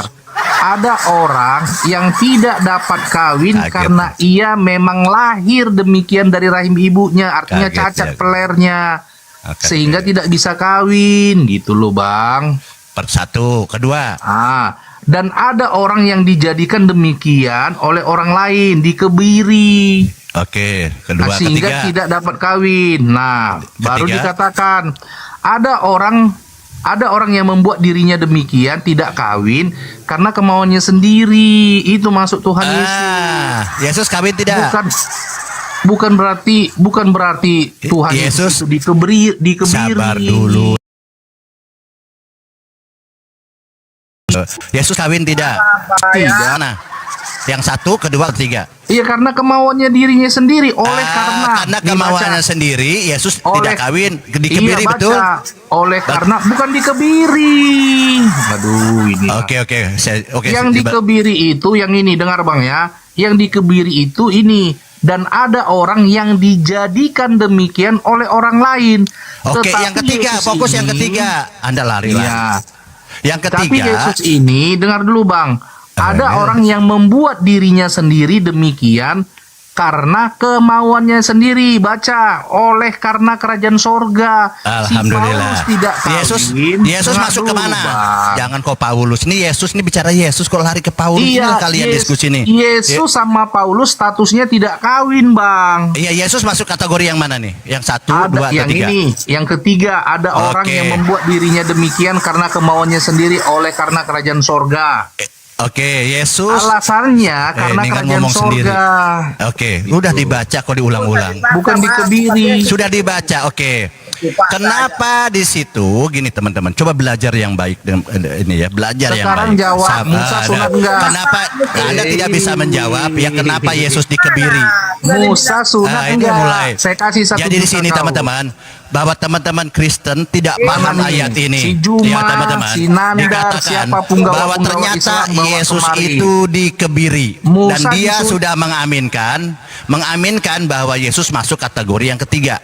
Karena kemauannya sendiri oleh karena kerajaan sorga, dia bilang. Ya kan, dia tidak kawin.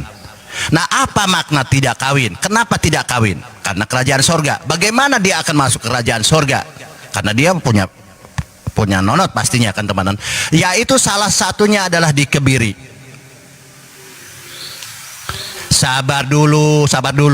Kenapa Baal mengatakan kamu itu dikebiri? Nih saya pakai data ya teman-teman. Kita tidak boleh menafsir, menjelaskan framing atau menghujat. Anda sudah mengaminkan Yesus masuk ke kategori yang ketiga. Itu kata kalian. Oke, baik. Sabar dulu dengan Baal kok. Kamu sedang berhadapan dengan Baal. Di sini teman-teman, kenapa di sini tidak kawin? Apa makna tidak kawin? Anda lihat secara paralel, yang dimaksud tidak kawin itu dikebiri. Belum tentu sabar dulu. Ini data ini data loh. Aduh, data mana itu bisa? Iya, Matius 19:12. Makanya berdiam dulu. Orang yang tidak kawin ini kan belum tentu dikebiri. Sabar dulu, Islam ini saya ini kan guru, saya bukan debater. Saya sedang menjelaskan apa yang tertulis. Jadi di sini loh, saya baca aja, lihat ya. Yang dimaksud di terjemahan baru Matius 19 ayat 12 adalah tidak kawin. Tidak kawin ini kenapa? Karena di sini dalam terjemahan lama itu dikebiri. Saya baca terjemahan lamanya. Pertama, karena ada orang yang kebiri yang lahir demikian daripada perut ibunya. Dan ada orang yang kebiri yang dikebirikan orang. Ketiga, sabar dulu, kalian kaget kan? Panas. Sabar dulu, sabar dulu, sedang saya bacakan. Berarti Yesus dikebiri. Rocky Gerung nggak kawin karena dikebiri si Rocky Gerung. Iya, itu udah bisa standar. Rocky Gerung panas. Dia nggak kawin, berarti Rocky Gerung dikebiri. Sabar dulu. Panas. Rocky Gerung nggak kawin. Dia bilang di mana kebiri? Tadi kan pertanyaan Rocky Sabar Gerung dulu. tidak. Rocky Gerung tidak Ai, kawin. mulai Berarti panas. Rocky Gerung dikebiri. Iya. Tadi dia mengatakan di mana kebiri. biar aja dia Ini data saya sehat. bacakan ya teman-teman. Si Rocky Gerung, mulai dengar ya, panas. si Rocky Gerung, Mulai si panas. Rocky Gerung tidak kawin. Berarti si Rocky Gerung dikebiri. Di bawah masuk dulu kau. aja teman-teman, kita edukasi Jangan teman-teman. kau pukul Jadi rata, Bang. kau yang mengaminkan, kok bukan kata saya. Jangan kau pukul rata. Kau berarti- yang mengatakan Yesus masuk kategori yang ketiga. Nah, di dalam kategori yang ketiga apa di sini? Ada pula orang yang kebiri yang sudah mengebirikan dirinya sendiri. Sebab kerajaan sorga. Ini data valid. Itu dan kamu aminkan. Orang yang mengebiri, di situ kan harus ada orang lain mengebiri. Sabar dulu, Bang. Yang masalahnya itu kenapa dikebiri? Demi kerajaan Ada sorga. pihak lain mengebiri, itu baru sah. Ada pihak lain yang mengebiri. Iya, pertama dari kebiri ini dari rahim ibunya itu cacat. Kedua oleh orang lain. Yang ketiga mengebirikan dirinya demi kerajaan sorga. Dan kalian aminkan tadi Yesus masuk kategori yang ketiga. Iya, Dia kan mengebirikan tidak ada orang lain yang ngeberikan, dia sendiri. Makanya Yesus dikebiri oleh dirinya sendiri. Nonotnya tidak ada. Makanya Yesus tidak nikah. Musa, itu loh. Jadi teman-teman, data terjawab tadi ya. Ada orang yang dikebiri orang lain. Makanya akibat itu. Itu yang pertama. Yang kedua itu. Itu kan yang jadi pertanyaan. Itu kan yang menjadi pokoknya. Kenapa kau tidak Bukan. Kristen? Kenapa Ini dia. kau tidak dikebiri Kristen? Nah, ada pihak yang mengebiri sesuai aturan yang ancang. Anda Yesus tadi itu kan ditemukan Yesus itu kan memang dia sudah ngomong dari sendiri. dianya. Panas, baru tahu kan. Panas. Sampean itu Baru maksa tahu. itu. Maksakan Jadi itu. di sini, teman-teman, tadi sebelumnya saya minta pendapat dan penjelasan orang Kristen. Karena ini adalah kitab kalian, sabar dulu lah. Gantian. Ini kan dalam iman Kristen adalah kitab suci Anda. Makanya saya minta klarifikasi. Yesus masuk kategori yang mana? Anda bilang Yesus masuk kategori yang ketiga, masuk kategori yang ketiga. Maka Yesus ini mengebirikan dirinya. Yesus ini mengebirikan dirinya demi kerajaan sorga. Dia kebiri, dia potong sendiri. Mana ada begitu? Loh ini saya baca ya. Tadi kan saya udah klarifikasikan, minta klarifikasi dan penjelasan. Yesus masak Lahirnya karena kerajaan surga, bukan dia potong. Dia yang bertanya, dia yang apa sih? Tadi gini, teman-teman. Lahir sudah pas lahir sudah kebiri gitu loh. Iya, saya bilang Yesus ini masuk kategori yang mana? Dari tiga penjelasan tadi, ada yang dari rahim ibunya cacat, ada yang dikebiri orang lain, dan ada yang mengebirikan dirinya sendiri. Nah, kalian mengaminkan dari narasi ini ternyata Yesus masuk kategori yang ketiga. Yesus mengebirikan dirinya sendiri, dikebiri.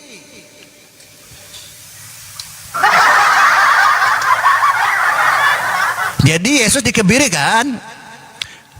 Sampean itu coba pengantarnya dari atas lahir, semenjak lahir itu.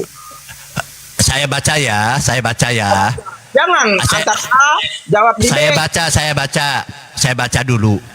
Yesus mengatakan, ada orang yang kebiri yang lahir demikian daripada perut ibunya. Satu. Kedua, ada lagi yang kebiri yang dikebirikan orang lain. Dua tuh. Ketiga, ada pula orang yang kebiri yang sudah mengebirikan dirinya sendiri. Sebab karena kerajaan sorga ada tiga. Yang ada sejak lahir, ada yang dikebiri orang lain, ada yang mengebirikan dirinya sendiri. Kalian klaim tadi Yesus masuk kategori yang mengebirikan dirinya sendiri. Jadi kalau kalian mengatakan Yesus tidak disunat, terserah kalian. Memang tradisi sunat itu masih kecil. Dan Yesus disunat. Kau bantah. Kalau Yesus tidak disunat, kenapa Yesus dikebiri? Ini data valid loh. Bukan kata Baal. Jadi teman-teman, sampai sekarang kalau ditanya Yesus kenapa tidak nikah, kau jawab kalian Kristen, karena Yesus dikebiri. Dalam tradisi Yahudi, teman-teman, kebiri ini banyak ya. Makanya di sini, nih saya sabar dulu. Itu memutuskan tidak nikah seperti sampai Sabar dulu, bukan seperti itu. In Judaism di sini bahwa sabar dulu teman-teman. Dalam tradisi Yahudaisme ini yang dikebiri atau mengembirikan untuk menguduskan dirinya ini dipotong peler dengan buah jakar. Ini before, nih beforenya, nih after seperti ini. Nah Yesus gak punya, makanya dia tidak nikah. Dia karena tidak punya jakar dengan penis dikebiri. Ini dalam Judaism. Begitu datanya. Lain dengan ini ya saya gambarnya nanti kena ya. Ini before. Nah before nya ada penis dengan jakar. Nah afternya seperti ini Yesus nih. Nah ini Yesus yang kalian sembah. Habis buat penisnya. Ini dalam tradisi Judaism. Lutheran, cocok itu bagian medis, saudara. Jadi sudah sepakat ya, kalau kali itu untuk medis, cocok itu data sampean. Kalau entah tentang ketuhanan itu salah. Oke, kita lanjut aja, silakan yang lain. Kalau sunat sesuai tradisi Yahudi bahwa Yesus tunduk kepada hukum Taurat, Anda bilang oh tidak, Yesus tidak tunduk kepada hukum Taurat, padahal ada di Galatia Yesus tunduk kepada hukum Taurat, dia menjalankan hukum-hukum Taurat. Tapi Anda sangkal Taurat adalah iblis. Lalu kalau begitu gimana Yesus kalau tidak tunduk kepada hukum Taurat?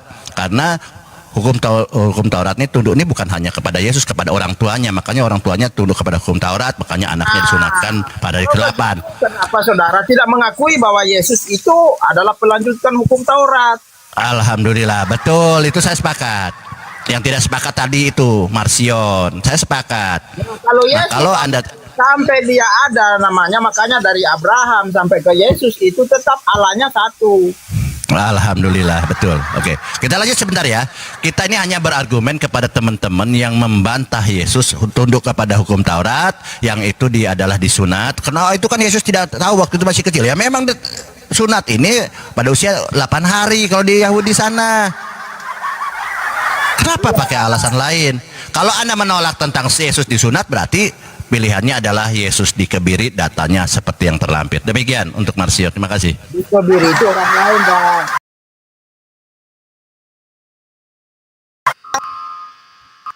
Mau menikah, itu kan. Betul. Betul, saya bilang kenapa Yesus tidak menikah, karena dikebiri. Karena dari dirinya sendiri, bukan dia kebiri pelernya. Apa tuh kebiri? Mana dia potong itunya? Adakah saksi? Itu kan makanya kalau kebiri orang nggak ada saksi, yang dia kebiri sendiri kok. Yesus yang ngomong. Saksinya Yesus sendiri, Yesus yang ngomong. Sendiri, Bang, itu artinya memutuskan tidak mau menikah. Woi, ganti tema woi, bosan.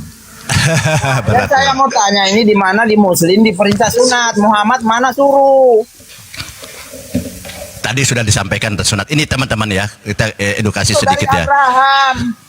Sedikit sebentar ya.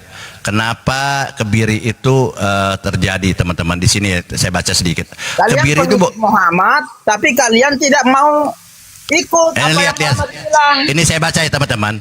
Kebiri itu jadi Yesus ini dikebiri gini teman-teman, izin ya sambil nunggu gurunda Bang Juma ya. Jadi yang kalian sembah ini Yesus yang dikebiri ini. Saya baca ya.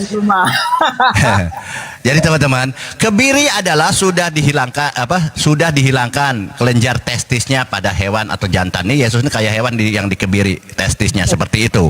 Nah, ini kebiri, arti kebiri. Nah, apa itu? Dalam ini di sini ya, Matius 19:12 ini dijelaskan.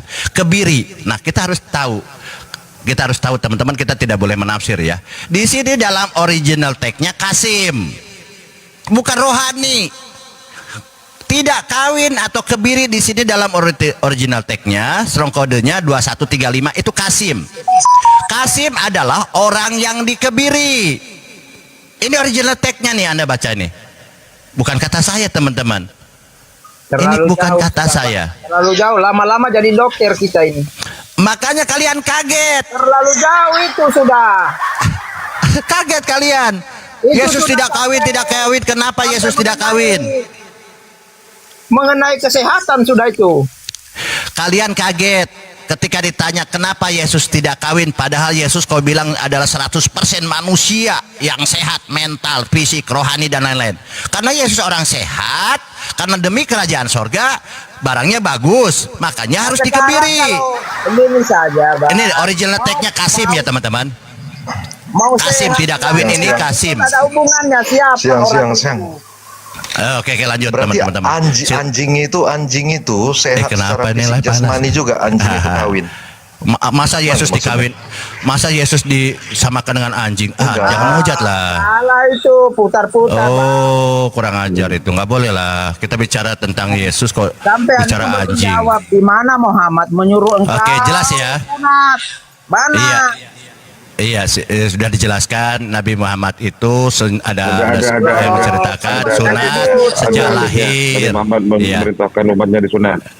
Ya sudah dijawab bahwa sunat Nabi Muhammad itu manusia itu salah satunya disunat.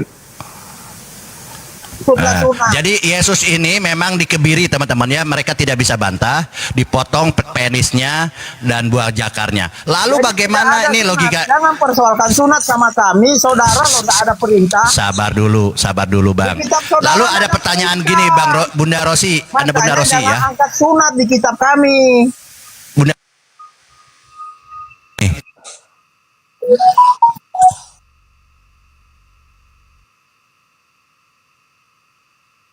Jawab dulu, Bang. Saya sudah tantang, mana perintah sunatmu di Al-Quranmu? Udah, enggak masalah pipis. Perintah utama aja mengenai hukum. Mana perintah sunatnya? Muhammad suruh, mana? Yesus sudah jangan dipaksakan seperti inilah. Ya diskusinya. Aduh. Tidak ada perintah sunat selalu. Ini bukan Kak. Sudah. Bukan kata umat Islam loh. Umat Islam nggak ada kepentingan itu.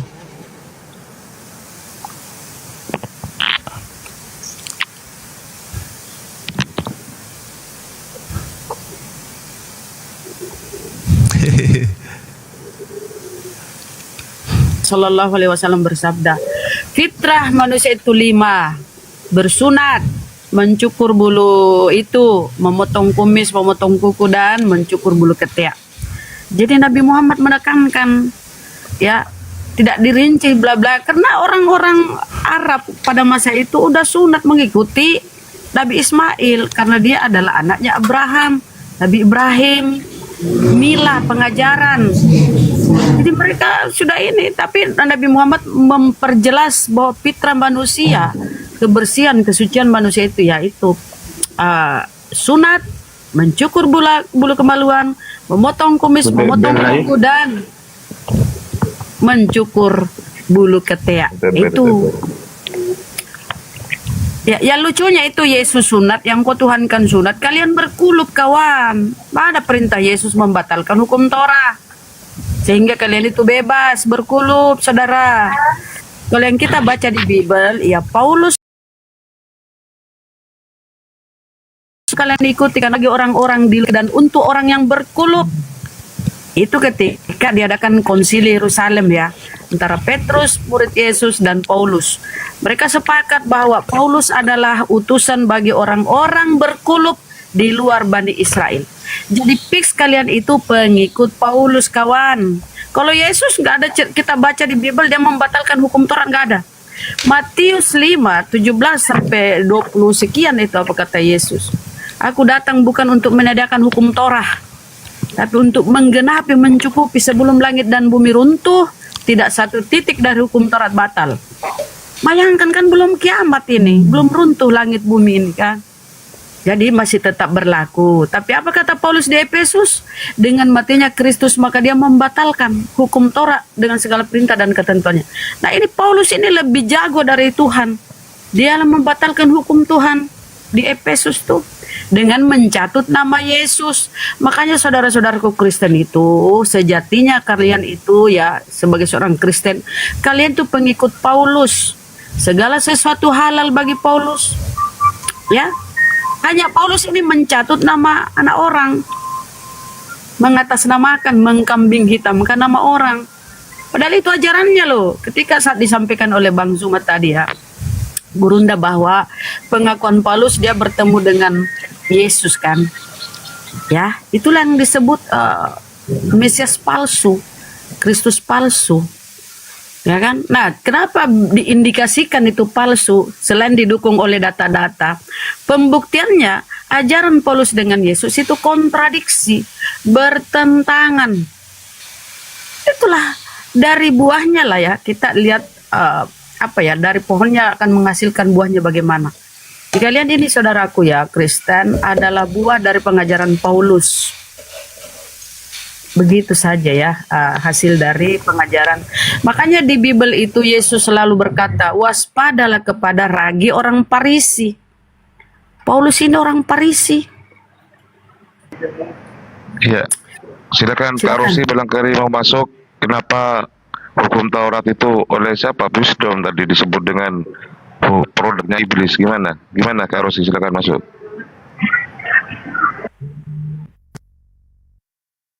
Kan sebenarnya peraturan dikit supaya tidak ini ya, supaya Baal framing aja gitu kan. Yesus ini tadi menurut data Matius 19:12 ini tidak kawin demi kerajaan sorga, yaitu dengan cara dikebiri ya, tidak kawin. Nah, lalu kalau tidak kawin, kebiri Yahudi yang dimaksud di sana adalah penis mau jakarnya. Lalu kalau Yesus 100% manusia sehat ya, kalian tahu sendiri bagaimana pipis. Nah, ada pendapat di sini bukan kata Baal. Yesus mengganti alat kelaminnya. Kenapa sekarang di gereja? Ini ya, saya bacakan ya dalam bahasa Inggris tapi ini ya. Yesus had a vagina. Dari mana Bang Baal infonya? Ini makanya Anda catat aja, ya kan? Tadi kan Matius 19:12 datanya. Yesus dikebiri, oke? Itu data, Anda bertanya lagi. Nah, lalu ada pertanyaan logis, saya bilang kalau Yesus dikebiri, bagaimana pipisnya? Nah, di sini ternyata saya mendapatkan, ini tidak boleh framing kita, ini dari kalangan Kristen sendiri mengatakan di sini, Yesus had a vagina according to medieval Christian mysticism. Di sini dikatakan bahwa Yesus menurut ini, nih dalam bahasa Inggris dikatakan, nih rame nih membahas tentang Matius 19 ayat 12. Makanya kalian belajar. Di sini membahas tentang Matius 19 ayat 12 bahwa Yesus ini mengebirikan dirinya demi kerajaan sorga. Ini mana bentuknya di sini teman-teman? Di sini ada baca ya. Ini dari sebuah universitas ya. Ini saya translate ya. Di sini di Universitas Cambridge ya dikatakan.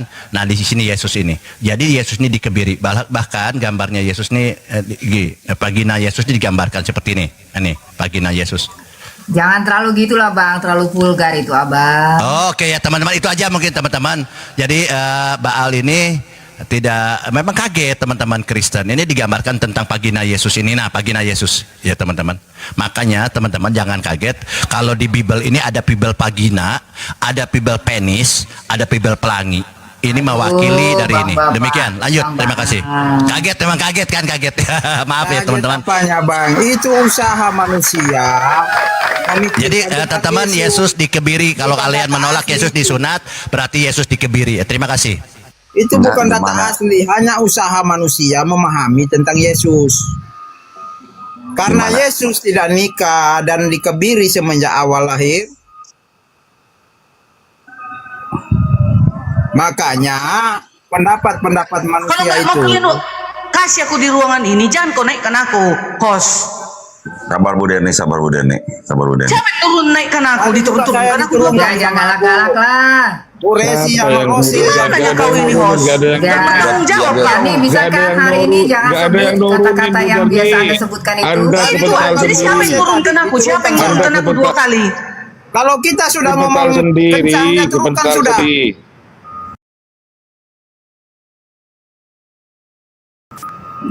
Apalagi kalau mau dia sudah turunkan kita. Turunkan. Ini apakah penting banget? Enggak ada. Enggak enak seperti itu. Kita seperti enggak dihormati. Dari tadi Anda muter-muter belum duduk Bu Darni, belum duduk. Saya hostnya yang tahu. Belum duduk. Kalau kalian nggak suka nengok aku, jangan Kak Rosi yang turunkan saya juga diturunkan. Sebentar. sebentar, enggak ada yang nurunin. Jangan Bu Dhani, jangan seperti itu. Bu Dhani tadi belum duduk, masih muter-muter, masih loading. Mana ada. Nah, kepental. Ya silakan Kak Rosi. Kenapa? Ya kenapa tadi pernyataan Wisdom bahwa hukum Taurat itu adalah produknya iblis katanya. Silakan Kak Rosi. Iya, jadi gini ya, sebenarnya jarang yang menyadari bahwa pertarungan yang ada di dunia ini adalah pertarungan antara putra Tuhan ya, Yesus dengan imam besar Melkisedek. Sebenarnya ini kan kedua putra Tuhan, dan dua-duanya adalah yang memang ya. Jadi peraturan yang dikeluarkan Melkisedek ini dihormati Tuhan Yesus. Tuhan Yesus takluk kepada hukum Taurat itu ya, sampai dia terbukti bisa mengalahkan dari kuasa maut dari Melkisedek ini. Begitu sebenarnya. Makanya Yesus kenapa baru bisa berbicara umur 30 tahun? Karena memang dia memenuhi hukum yang diharuskan oleh Melkisedek ini. Begitu. Terus Melkisedek sendiri itu siapa? Kak Rosi, silakan. Dia sebenarnya imam besar agung, raja besar ya. Raja besar dia sebenarnya, dan dia juga putra Tuhan ya. Putra, ya sebenarnya kan mereka itu disebut anak-anak Tuhan. Nah, tapi dia cemburu kepada Yesus gitu. Makanya Yesus kenapa waktu datang ke dalam dunia ini kan memang penguasanya itu Melkisedek. Yesus menghormati peraturan-peraturan yang dibuat oleh Melkisedek termasuk hukum Taurat, dan itu dipenuhi tuntutannya oleh Tuhan Yesus. Gitu. Ya sayangnya ini gini. Melkisedek ini tidak pernah mau minta ampun, minta maaf kepada Bapa Sorgawi. Masalahnya begitu, dia terus meneruskan pemberontakannya.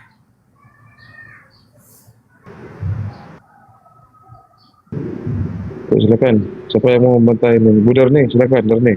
Apa? Kalau mau masuk Darni. Aku tadi tentang Yesus kenapa tidak menikah. Ya, kalian selalu mengejek si Baal. Si Baal mengejek Yesus itu dipotong buah belirnya. Bukan. Gini Bu Darni.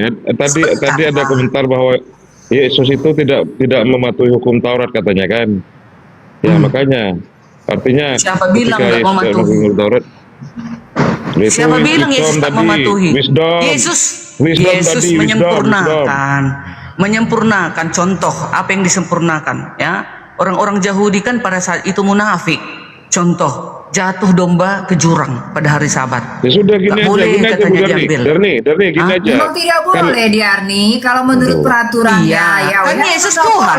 Yesus Tuhan, dia membuat yang baik boleh hari Sabat. Ya, Yesus Tuhan, dia memperbaiki, ya, menyempurnakan. Jadi kalau jatuh domba ke jurang boleh diambil. Jadi melakukan kebaikan boleh. Kalau Yesus punya hak untuk memperbaiki, itu berarti dia di atas hukum Taurat. Itu memang dia di atas hukum Taurat. Sosok yang memberikan hukum Taurat. Memang Yesus di atas hukum Taurat. Berani. Itu tandanya. Memang Yesus Tuhan penguasa alam semesta. Dia berkuasa. Berani mengoreksi peraturan. Memang. Itu berarti dia di atas dari sosok yang memberikan peraturan itu. Yesus memang betul. Tuhan hari Sabat. Yesus adalah Tuhan atas hari Sabat. Apa? Raja. Yesus adalah Tuhan. Yesus adalah raja di atas segala raja. Memang betul. Enaknya aja. Yesus jadi bisa Yesus mengubahnya, bukan mengubah tapi memperbaiki orang-orang Yahudi yang bebal, yang tegar tengkuk, orang Yahudi munafik. Ya, makanya jadi Yesus datang memperbaiki. Ya, seenaknya aja menyembuhkan orang pada hari Sabat. Jadi Tuhan Yesus itu luar biasa sempurna badannya. Nggak boleh ngapa-ngapain kalau hari Sabat, termasuk menyembuhkan orang, termasuk berbuat baik. Itu Yesus melakukannya. Jadi kalau Yesus berani merubah, itu berarti karena dia Tuhan. Saya ini kata Yesus. Dia melebihi segalanya Yesus. Yahweh itu cuma malaikat. Tidak, Yahweh itu Elohim. Yahweh itu ilahinya Yesus. Ya, Yahweh di perjanjian lama mulai kejadian sampai Wahyu. Yesus di situ sudah ada di dalam bentuk keilahiannya, yaitu Yahweh. Lukas 2 ayat 28. Jadi anak manusia adalah juga Tuhan atas hari Sabat. Atas hari Sabat. Yes. Kata Yesus lagi kepada mereka, anak manusia adalah Tuhan atas hari Jadi Sabat. Tuhan Yesus itu di atas sosok yang memberikan Lukas 6 hari Sabat. Lukas 6 ayat 5. Atasannya Yahweh. Kata Yahweh Yesus memberikan lagi hukum kepada Taurat. mereka. Hukum Taurat itu antara lain hari Sabat. Anak manusia, Berkata dia anak di atas. manusia Dia adalah menyempurnakan. Tuhan Itu atas loh hari Sabat. Botol Tuhan kali atas pun hari kau Sabat, Rose. artinya Tuhan Yesus Anak adalah manusia Tuhan adalah Yesus Tuhan atasannya atas hari Yahweh. Sabat. Dia lebih tinggi, dia lebih besar dari Memang. Yahweh. Makanya dia Tuhannya hari Dia Sabat. tanya di mana? Rose, di mana sekarang Yesus berada? Di kuburan atau di surga? Tuhan hari Sabat Yesus itu. Ya, di mana sekarang Rose Tuhan kita Yesus itu? 5 Markus 2 Maksudnya ayat kata atas 8. itu Yesus adalah atasannya Yahweh. Busuk di tanah Yahweh itu di bawah bangkit dia. tak Yesus? Enggak kan? Makanya peraturan Dia bisa tentang hari mengalahkan Sabat maut. dibatalkan Dia lebih oleh Yesus. hebat dari Karena segalanya. ini bosnya Maka dia yang berhak datang. memperbaiki hukum Taurat. Ini Biar kau tahu itu, Rose. analoginya ibarat Masa kau Kristen nggak ngerti? membatalkan Masa peraturan Kristen kau menteri, beleng-beleng gitu kau? loh. Yesus Raja Kau Sorga, bilang kau dia Kristen, membatalkan tapi kau peraturan tak Yahweh. mengetahui Yahweh ini hanya apa pekerjaan Hanya Yesus di penguasa muka bumi. dunia, Rosi, kan? kau baca Atau dulu penguasa Lukas. Israel. Kau baca Turun dulu tangan itu Markus. Raja langsung Israel ya. Sudah Jadi kemana-mana kalau Raja itu. Sorga datang, dia tentu berhak hukum Taurat membatalkan itu atau harus mengubah disebarkan sampai ke peraturan ujung yang sudah bumi. berlaku di situ. Ya. Itu Harus artinya ditegakkan Yesus di muka atasannya bumi ini Yahweh. hukum Taurat, bukan hanya untuk Bani Jangan Israel. kayak pasar, jangan kayak pasar, jangan Ya. kayak pasar. Hukum bilang Taurat, begini. si Rose-nya tadi yang menduluan kan manusia aku ngomong, adalah Tuhan. kan kau suruh tadi aku ngomong host. Si Rose ini Enggak ini ikut si campur. Raja Wali ini. Bentar dulu Raja Wali dulu. Ini dari Enggak, mereka masalah kan tak tadi. percaya bahwa Yesus mengubah hari Sabat itu. Dia loh Sebentar, Tuhan. iya sebentar dulu. Iya gantian, biar Darni dulu. Silakan Darni karena tadi itu Dia punya otoritas ada Tuhan statement dari Wisdom bahwa Yesus kan penganut hukum Taurat yang taat. Nah, pertanyaannya di mana Musa disunat kan gitu kan tadi awalnya. Iya. Di kitab Taurat. Padahal yang punya Taurat itu kan Musa, kan gitu kan? Iya. Betul. Kenapa Musa tidak disunat? Bisa menjawab, benar nih. Oh, kenapa Karena Musa Yesus tidak? ikut Taurat. Musa disunat apa enggak? Kalau Ya, disunat nggak ada- tunjukkan nggak ada di Bible. datanya. Ah, ya makanya. Bentar ya, aku ambil data. Iya, silakan cari. Kecuali tafsiran rabi-rabi Yahudi ada. Kalau Musa itu disunat sudah terlahir dalam keadaan bersunat. Itu tafsiran rabi-rabi Yahudi. Itu benar Bang Arif. Musa sudah terlahir dalam keadaan bersunat. Tapi masalahnya itu kan. Musa itu disunatnya menurut apa? Menurut tata cara agama Mesir kuno. Makanya Yahweh marah. Ini lanjut, ayo Darni. Kenapa Yesus mau disunat kan gitu kan? Ya silakan. Ya, Kalau kita baca di Yosua 5, Yahweh itu Yosua 5 ayat 9, Yahweh itu ngomong gini, hari ini telah kuhapus celah Mesir. Saya pikir apa sih celah Mesir? Oh, tata cara sunat ala Mesir kuno. Itu loh. Makanya Yahweh itu berikhtiar untuk membunuh Musa di di Keluaran 4 ayat 24 sampai 26 tadi yang dibacakan oleh Wisdom. Aku ya. Dalam kitab Keluaran 4 ayat 24 sampai 26 yang belum disunat sebenarnya adalah anak laki-laki Musa, bukan Musa secara pribadi. Musa lalai melaksanakannya karena tinggal di Midian bersama istrinya Zipora yang keluarganya tidak akrab dengan tradisi perjanjian sunat. Akibat kelalaian ini Tuhan hampir membunuh Musa di tengah jalan sebelum Zipora singgap memotong kulit katan anaknya. Itu ya. Yang mengendap Perjanjian sunat. Sunat adalah tanda. Diam kau dulu. Apa, Rose? Oh, motong-motong aja muncung kau itu. Dah kau jelek pun kau. Sok-sokan kau. Bukan cadar kau itu. Gantian. Ribut kali muncung kau itu. Kayak kau aja yang penguasa di room ini. Gantian. Bising kali kau. Gantian. Oh. Lanjut Bu. Perjanjian sunat. Sunat adalah tanda perjanjian kekal antara Elohim dan keturunan Abraham. Kejadian 17 ayat 14. Setiap laki-laki Israel wajib disunat. Kelalaian pemimpin, calon pemimpin bangsa Israel yang akan membawa umat keluar dari Mesir, Musa, harus taat sepenuhnya pada hukum Tuhan tanpa kompromi. Ya, Zipora mengambil batu api menyunat anaknya, lalu menyentuhkan kulit katan itu ke kaki Musa untuk meredakan murka Elohim. berarti disunat dong. Tapi bukan secara langsung gitu ya. Tapi begitu aja caranya ya. Terkadang ada istilah kiasan bibir yang tidak disunat dalam Keluaran 6 ayat 12. Bibir yang tidak terampit atau gagap itu adalah metafora Musa untuk menyatakan bahwa ia tidak pandai bicara. Bukan berarti organ tubuh fisiknya belum disunat. Berarti secara rohani Musa sudah disunat gitu, karena dia pemimpin bangsa Israel pada saat itu. Gitu yang bisa saya dapat. Silakan. Jadi boleh di kaki dong, boleh di kaki berarti. Ya itu tulisannya, gimana mau dibuat? Ya itu, berarti tidak mesti harus dipeler. Bukan, mungkin itu secara pekerjaan Ya itu. Tuhan pada saat Makanya sunat untuk peler itu, ketika bangsa Israel di perjalanan, kan Musa katakan di Ulangan 14 itu, dikatakan sunatilah hatimu. Nah ya kan, makanya sunat hati itu bangsa Israel di perjalanan di padang gurun. Sunat dari tempat star tidak mempan, banyak marah-marah. Makanya sunatilah hatimu supaya kamu tidak tegar tengkuk. Dari hati itulah yang menjadi dosa-dosa yang bicara macam-macam. Makanya di dalam Korintus dikatakan di sana bertobat begitu. Kalau kau sungguh-sungguh menyunat hatimu, tentunya kau menyunat Yahweh dari hatimu. Ya, karena Yahweh itu adalah Tuhan pembumbun. Lah itu di Ulangan sudah ada sunat hati, Bu. Ya sunat hatimu, Bang. Sunat hatimu. Jangan sembah Jadi Yahweh sunat lagi. hati itu sudah ada. Karena dia bukan Tuhan, dia cuma malaikat. Rosi, sunatlah kulitkan hatimu dari segala bentuk kejahatan. Yahweh Iya, itu adalah itu pukulannya, Mbak. pencipta alam semesta. Yahweh itu adalah Pencipta alam semesta, Tuhan gadungan, ngaku-ngaku Tuhan Kalau pencipta alam semesta. itu harus diimani, Rosi. Sunat peler Yang itu disunat persiapan diranjang. Rosi, Pencipta yang langit dan disunat bumi itu kulitkan adalah Yahweh. hatimu Itu hanya dari pengakuan bentuk sepihak, kejahatan. klaim-klaim Contoh, bohong. jangan berzina, jangan mencuri, Itu jangan hanya membunuh, klaim-klaim gombal dari Yahweh. jangan menyembah Yang berhala, mengaku dia kuduskanlah hari pencipta, Sabat, pencipta langit dan bumi. jangan mengingini istri sesamamu. Itulah sunatlah hatimu dari bentuk kejahatan itu, gitu. Kau Jadi jangan kalau terbalik-balik. sunat peler itu hanya persiapan diranjang, maaf ya. Kebanyakan itu dipersiapkan. Bahasa apa sih kalian ini? Persiapan Benar. diranjang karena kedokteran bilang supaya sehat berhubungan. Itu. Ya, Makanya jangan hati. aja menurut keyakinan Makanya Anda. di Kristen itu hati yang lebih utama. Darni udah disunat belum? Apanya? Itilnya mau dipotong? Apanya mau dipotong perempuannya? Untuk kesehatan katanya biar tidak ada kuman. Apa yang mau dipotong? Itilnya. Itilnya ini dipotong. Ih jelek kali lah kalau dipotong itil itu. Di bawah ada yang nanya, Bu Darni udah disunat atau belum? Gimana perempuan disunat kalau dewasa lah contoh?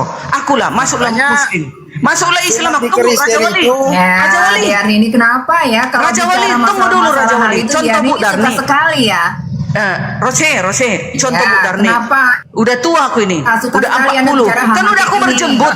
Dengar dulu kau. Tadi Rose. malam loh, Aku kan Bang. berjembut. Ada Nah, yang disunatlah lagi. aku. Gimana Ada yang orang lagi, nanti Diarni. menyunat aku coba? Nampaklah semua Ya. bulu-bulu itu di situ. Ya. Enggak semua pertanyaan mesti Anda ladeni. Aduh lucu deh. Makanya hatimu lah yang perlu disunat, bukan jembut apa kau ini itil kau Pikiranmu itu yang perlu Gitu. disunat, hatimu, ramu yang perlu ya udah disunat. sama. Pikiranmu, Ulangan hatimu sudah yang sunat. diperingatin itu. Betul. Di Ulangan Apalagi mau kita tantang. Dan juga Kita udah benar di perkataanmu Kristen. itu ya, Diarni ya, perkataan-perkataanmu itu perlu disunat karena Anda selalu mengucapkan kata-kata kotor dari mulut Anda. Yang mana kotor? Lubang tai kotor. Kan LGBT sama lubang tai sama kan? Sama nggak lubang tai sama LGBT? Ini Kutanya Pak dulu. Joni saksi nih, Kalau sebenarnya. LGBT Pak Joni ya. disebut, Di Ulangan sudah Rose, ada ya. kalau LGBT disebut, tahu yang punya ini, yang punya ini, yang punya TikTok ini, itu kerjanya. Nah, jadi harus dibilang lubang tai. Jadi Sodom dan Gomora itu dihancurkan Yahweh karena penyuka lubang tai. Itu lagi, Aku bilang sama kau, apapun itu bukan kasar bahasannya, mulutku, tapi memang itu Selalu kenyataannya. menghadapi Sodom dan Gomora, apapun makanannya, teh botol, minumannya. Ya itu dong. Ada Diarni. Itu aja yang menghabisi Marsion, itu aja. Kau kan kau Aduh, bilang, memang kau ya. kan kau bilang orang-orang yang membunuh Sodom dan Gomora itu adalah iblis, kan kau bilang. Sementara Jadi, di Sodom dan masuk Gomora itu Gurunda, pelaku kalau udah kejahatan. beribadah di dalam Ulangan 10 ayat 16 itu ada di perjanjian lama. Tahu nggak di Arni? Kalau di bait suci itu ada petak-petak pelacuran. Jadi Yahweh ternyata udah, maaf ya, menjadi germo. Waduh. Germo. Waduh. Aduh, Ya, getar jadi di bibirnya Ulangan. si anjing ini ya, ngomong kayak gitu, iya. Sunatilah Yahweh bilang hatimu. germo, biadab kau, iya betul kau, Rose. Biadab kali kau, betul. Iya, iya. Itu Bertobat kalau kau, Rose. kebanyakan ngomong, Minta akhirnya ampun salah-salah. kau, Rose, sama Yahweh. Aduh, kasihannya aku nengok kau, Rose. Jadi di Ulangan Rosi sudah ada ya sunat hati. Sudah ada di perjanjian lama. Merinding aku, Oke, merinding saya aku, bacakan guys, ya si di Rose 2 ini. Raja-Raja Ulangan 10 23 ayat 7. Ulangan 10 Ini ada ayat raja siapa 16. di Hizkia kalau nggak salah ya. Jadi dia merobohkan petak-petak pelacuran bakti yang ada di rumah Tuhan. Nah, rumah Tuhan cuma rumah siapa? Rumah Yahweh kan? Jadi memang ada pelacuran kan? Ada petak-petak pelacuran di rumah, di bait Tuhannya Yahweh ini. Jadi situ kan Jadi siapa? dilarang. Jadi siapa germo itu? Makanya saya bilang germo. Di situ kan dilarang Jadi itu. Anda tuh selalu nuduh ya manusia itu buruk. Yahweh itu 1000 kali lebih buruk dari apa? Orang-orang Itu yang mati datang karena dari Samaria LGBT. itu, datang Dan dari di situ. Sodom. Aduh, Yahweh yang orang Samaria. membuat Sodom menjadi LGBT. Apa gantian, Tuhan si gantian, Rose gantian, ini gantian, penyuka gantian, lubang gantian, tai. gantian, Raja Wali, gantian, Tuhannya gantian, si Rose penyuka lubang tai. Dia marah sama Yahweh karena Yahweh membunuh Sodom dan Gomora yang penyuka lubang tai. Kau udah aku bilang sama kau, Rose.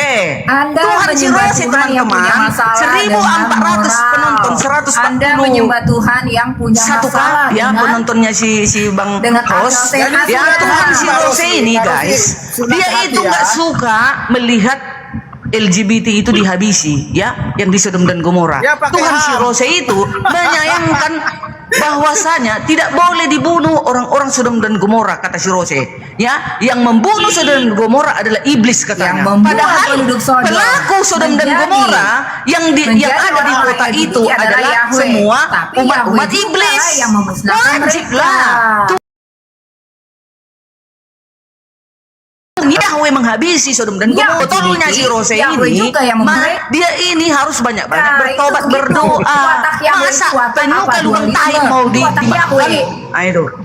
Dia Pak membuat Rosi, manusia Pak menjadi Rosi, masa saya mau tanya, benarkah saudara Sodom Gomora itu saudara melihat? ada rumah-rumah petak-petak pelacuran di bait suci. Berarti kan Yahweh adalah Sodom dan Gomora katanya nggak boleh dihabisi, harus di apa katanya diubahkan, diampuni. Pak Rosi, di sana tempat-tempat orang pemburik. Pemburit melubang tai. Ku bilang udah ku bilang Ya, suka lubang pemburik tai. di sana. Lubang tai udah ku bilang. Nabi Itu bilang nonton Raja aja. Wali, kalau nggak aktif saya turunkan Raja Wali ini. Janganlah, si Raja Wali kan Gantian lah. sama dengan aku dia. Jangan saling potong. Iya, jangan saling potong masalahnya.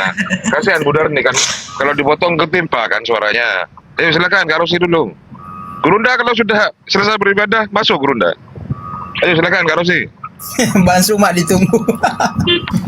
Tuh, kalau Tuhan Iya, kalian jadi suka gini ya. melihat kota itu menyukai lubang tai, tanya dulu Tuhannya Bang Juma. Tanya, dihabisi nggak kota itu? Tanya dulu Bang Juma. Bagaimana Tuhannya Bang Juma? Islam dulu. Ya, nggak Tuhannya apa-apa, Bang Tuhannya Bang Juma ini, bukan nih. Cak W. Si Rose penipu ini, penyesat ini, si Rose penyesat ini harus ini dibasmi ini, harus dibasmi dari muka bumi ini. Ya, Masa dia karena membela dia LGBT. karena dia setuju dengan Sodom dan Gomora, pekerjaannya menyukai lubang tai, harus dibasmi. Iya, hargailah Ajaran sesat perbedaan ini. denom seperti itu. Hargailah Ajaran perbedaan sesat denom ini. di Kristen seperti itulah Bu Darni. Gimana kalau itu dibiarkan? Nah, Coba silakan. Bang Host. Kan sudah punah manusia ini, gak ada lagi nanti beranak. Iya, itu Macam nanti mana beranak laki-laki sama laki-laki? Gimana? Botol kali kau Rosi, botol kau. Iya, kejam kali aku sama kau, betul. Iya, jeruk makan jeruk. Gimana punya anak? Kalau anakmu tiga, semua menyuka lubang tai. Apalah cucumu? Siapa cucumu? Bahasannya Ada cucumu nanti, ada cucumu. Makanya itu harus disingkirkan, harus dibersihkan. Orang bahas siapa penyesat itu larinya Sodom dan Gomora. Gimana? Kau dia? harus itu dikejar kau, karena kau bilang kan Yahweh itu pembunuh, Sodom dan Gomora itu iblis. Yahweh pembunuh, Yahweh tukang germong, Ah. Yahweh psikopat. Psikopat katanya lagi. Kenapa dia menghabisi, menggenosida semuanya itu? Karena semua pelaku kejahatan, botol. Oh ya? Ya. Ada rupanya yang baik-baik yang digenosida itu. Ku tanya ada rupanya yang di Kanaan, yang di Amalek, ada rupanya itu penyembah Tuhan yang benar. Ada penyembah Tuhan yang benar itu. Sodom dan Gomora menyukai lubang tai. Adakah itu penyembah yang benar? Tidak benar. Makanya digenosida, botol. Selamat siang. Selamat siang. Makanya dihabisi itu, botol. Iya. Sore. Kasih turun yang tidak sopan. Rosi ini kasih turun dulu, baru nanti kasih naik lagi.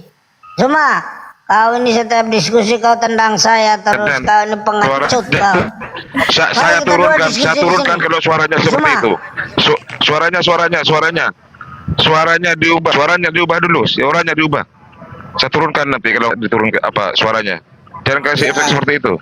Jadi Sodom Gomora itu Mbak Rosi turunkan saya, tapi Rosi kau tidak pernah turun. Iya. Dengan Rosi ya? Ehonya kecilin. Ehonya turunin lagi, alto. Siapa saja saya mau diturunkan. Alto ehonya diturunin lagi. Ehonya diturunin lagi, alto.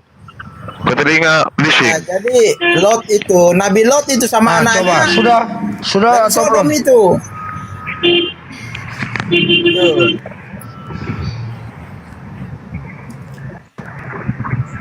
Iya, pas atau belum? Tuannya si Rose, dia marah sama Yahweh karena membunuh Sodom dan Gomora. Waktu kejadian 6, Yahweh apa? Dia menggauli para perempuan. Volumenya kurang Di kejadian 6 di Sodom, dia membangkitkan penyakit hubungan sejenis. Oke, pas, tapi dia juga yang menghukumnya. Itu Yahweh kan gitu. Cukup, bagus. Salah baca. Iya, makasih. Sampean salah baca dan salah mengerti. Ya, tadi kan saya udah baca. Ternyata kisah raja-raja mencatat penyukai lubang tai. di bait sucinya Yahweh ini ada si Rose ini Tuhannya penyukai lubang tai, guys. Siapa kalian mau mendukung si Rose? Ketik dulu di bawah. Ketik di bawah siapa mendukung si Rose menyukai lubang tai seperti Tuhannya? Siapa yang mendukung si Rose? Itu Tuhannya Abraham, dia hina itu. Itulah botolnya si Rose. Yahwehnya dibilang iblis yang membunuh orang-orang yang di Sodom dan Gomora. Ini harus dibersihkan ini anak ini, otaknya ini harus dicuci pakai rinso. Harus dibaptis, Mbak Rosi dibaptis pertobatan. Harus dipotong rambutnya, dibotai, dibelah kepalanya, dicuci pakai rinso. Ini doa pelepasan. Harus doa pelepasan Mbak Rosi ini. Iya. Kalian ini udah kaya perilaku ini ya. Iklan sedikit. Yahweh memang suka. Bang Rosi, Bunda Rosi, iklan sedikit. Teman-teman yang di bawah yang sedang diskusi ini tidak ada muslimnya, tetapi ini adalah Kristen dengan Kristen. Bunda Rosi adalah Kristen, Bu Darni adalah Kristen, Raja Wali Kristen, Bang Jeremy juga Kristen ya. Jangan salah paham teman-teman. Lanjut, gas lagi.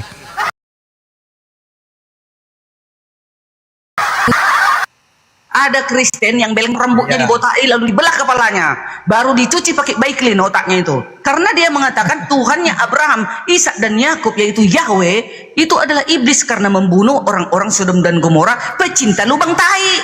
Perlu nggak ini dicuci otaknya kawan-kawan di bawah? Perlu kalian setuju nggak? Abraham itu menyembah Tuhan langit dan bumi, pencipta langit dan bumi. Tidak ada catatan bahwa Abraham mengenal Yahweh yang muncul kepada Musa di Semak Duri di Keluaran pasal 3. Enggak ada catatan bahwa Abraham mengenal dia. Dia tidak percaya itu bahwa Tuhan Abraham itu bicara sama Musa. Mbak Rosi, dibaptis ulang sampean. Ya Bang ya, kalau Anda baca Kejadian 9 ayat 5 sudah banyak Tuhan ini kalau begini.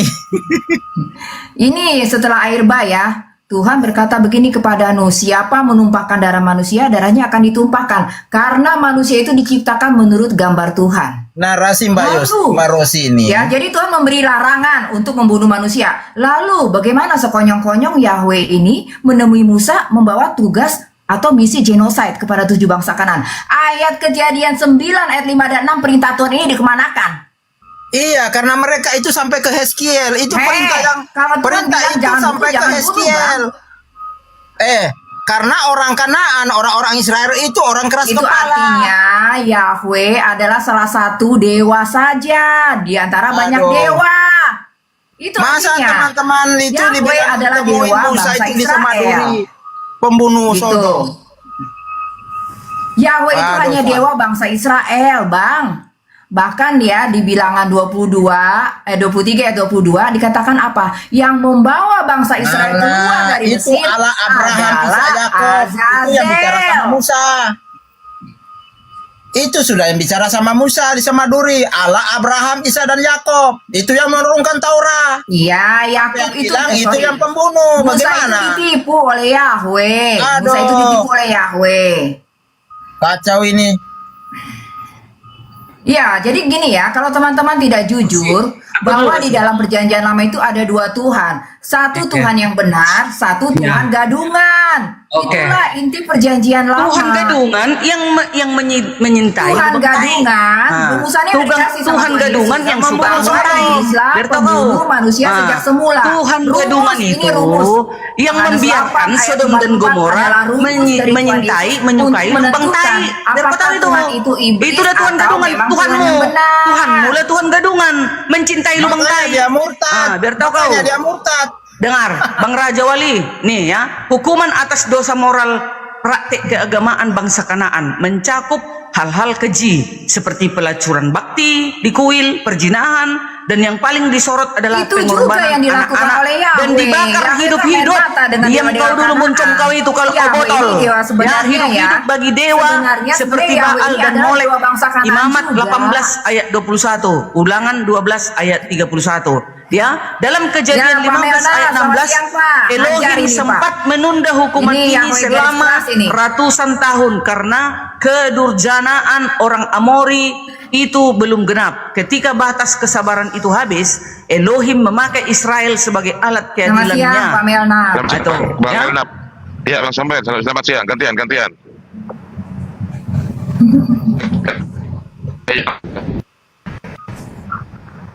Silakan.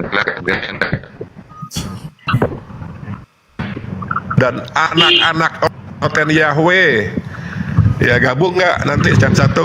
Ya, tapi gini Bang, sebentar ya. Kalau Samuel itu kan mainnya kasar ya. Dia suka apa? Suka nurunin orang. Enggak. Kalau Kita udah dia deal, kita masih udah bermain deal. kotor ya. Kita Nurunin, udah ngewi, deal. saya nggak mau ikut. Saya nggak mau. Enggak, saya berdebat udah dengan deal. pengecut. Bilang sama Samuel. Saya udah deal. Kalau dia Enggak, mainnya curang, saya nggak mau udah deal berdebat dengan sama pengecut. mereka.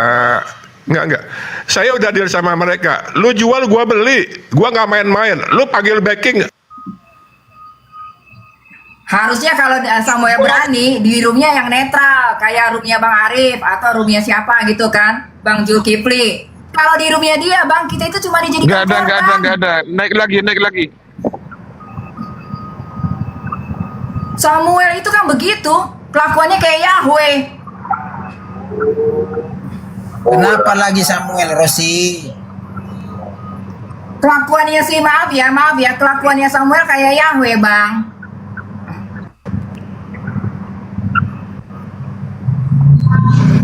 Dia bilang sama Rosi bilang Yahweh itu pembunuh. Oh, sama kayak si Melnap. Allah Abraham, Isa dan Hanya Yakub. pembunuh, pelaku Si genocide. Melnap sama juga. Saya ingat. Yahweh itu pembunuh. Iblis Saya ingat gitu. sama Hitler. Melnap. Allah Oh, sama. Abraham, Isa, Ya, Oh, Yakub. suami istri Saya mereka ya, ingat suami istri. Amalek. Oh, iya nya. Kenapa Oh, Amalek pantesan. dibantai? Kenapa? Amalek adalah Esau. Esau adalah anak sulung Ishak yang berhak menerima berkat dari Ishak. Betul. Kenapa Esau dibun-bun oleh penipu? Justru Yahweh membela si penipu Yakub. Kenapa? Yang berhak adalah Esau, anak sulung. Kenapa? Baca. Dan ibunya menipu Esau. Melnap ya, jadi Kenapa? Yakub ini mendapat berkat dari cara menipu ya, Pak Melnap ya. Kalian gak paham Alkitab. Keluaran kalian. 23 Kristen apa ayat kalian? 33. Yang namanya menipu ayat itu 3 sampai adalah 4. sifatnya Kau baca iblis, itu kata botol-botol. Kalian Kalian baca itu. kalian Baca. bikin malu kalian. Kalian yang bikin malu. Kalian yang bikin malu. Yang lubang tai aja pun kalian sukai. Lubang tai yang suka lubang tai kalian suka. Di antara kita yang pernah Tuhan menipu kalian orang tua mencintai kita? lubang Ayo, tai kita ya. tanya, siapa Ya si di antara Melnap kita sama yang si pernah Rose, menipu orang tua Tuhannya kita? mencintai lubang tai. Makanya pikir dia, ternyata dia pecinta lubang tai itu, malu dia. Pecinta lubang tai itu si Melnap itu. Makanya dia membela sama-sama si Rose. Mereka ini membela Sodom dan Gomora. Katanya nggak boleh itu dibinasakan karena mereka itu pencinta lubang tai. Berarti anak-anak si Rose ini mungkin ada tiga-tiganya pencinta lubang tai kurasa. Iya. Makanya dia menyalahkan Yahweh karena dibunuh itu Sodom dan Gomora, disuruh dibunuh Amalek di genosida, Amalek dan Kanaan. Karena apa? Mereka sudah dibaca tadi, mereka melakukan banyak kejahatan. Mereka itu Sodom dan Gomora. Iya dong. Marsion itu aja yang mengalahkan Marsion. Ya, kalian kalau mau melawan Marsion, ambil data Sodom dan Gomora. Jadi katakan kepada mereka, berarti Tuhannya pecinta lubang tai. Karena dibelanya Sodom dan Gomora tidak boleh dibasmi. Siapa orang-orang kalau sampai ke Indonesia? Kalau sampai ke Indonesia itu lubang-lubang itu, wey, bahaya.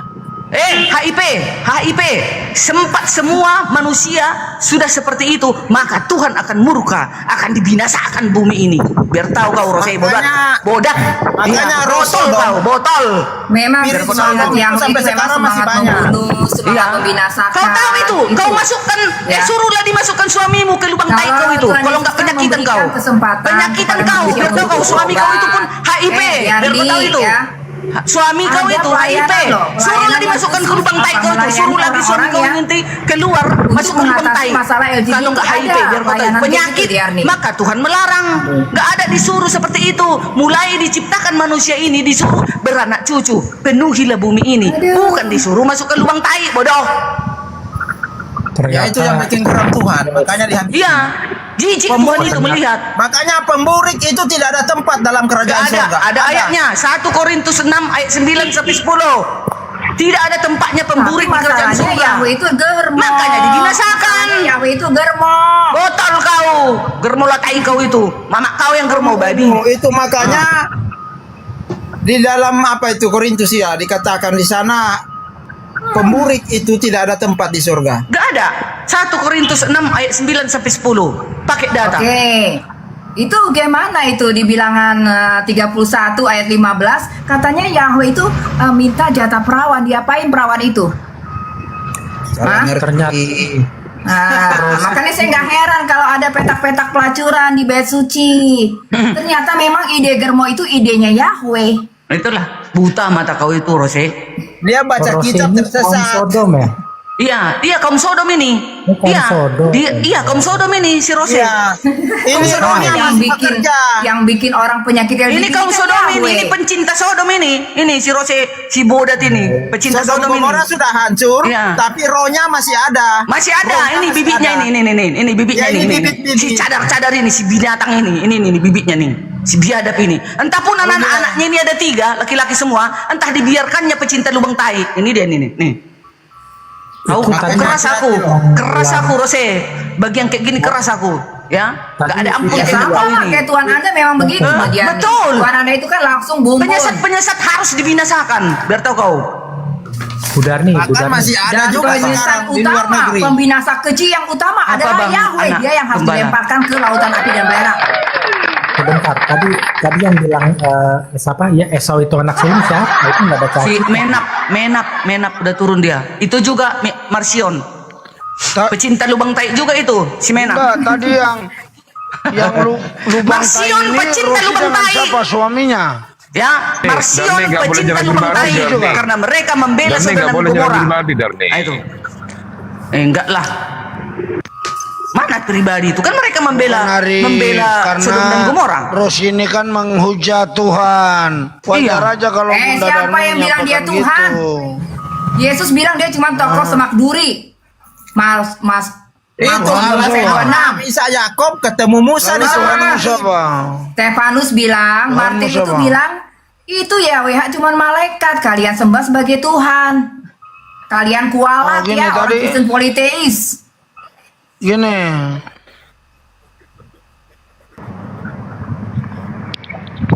coba di multi yang muslim itu dibatalkan semua teman-teman. Arif ini pengecut, dia sama dengan semua pengecut. Yang muslim Yang Kalau muslim semua, puluhan. kita diskusi di sini semua. Coba dibatalkan Saya di hati saya menghormati berat ini. teman-teman muslim loh. Saya sangat menghormati. Tolong moderator.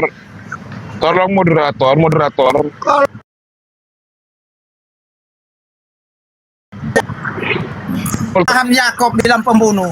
Moderator, izinkan saya. Itu saya yang izinkan saya menurunkan 1 Taurat 2 kepada menit, Musa. izinkan saya 2 menit, izinkan saya.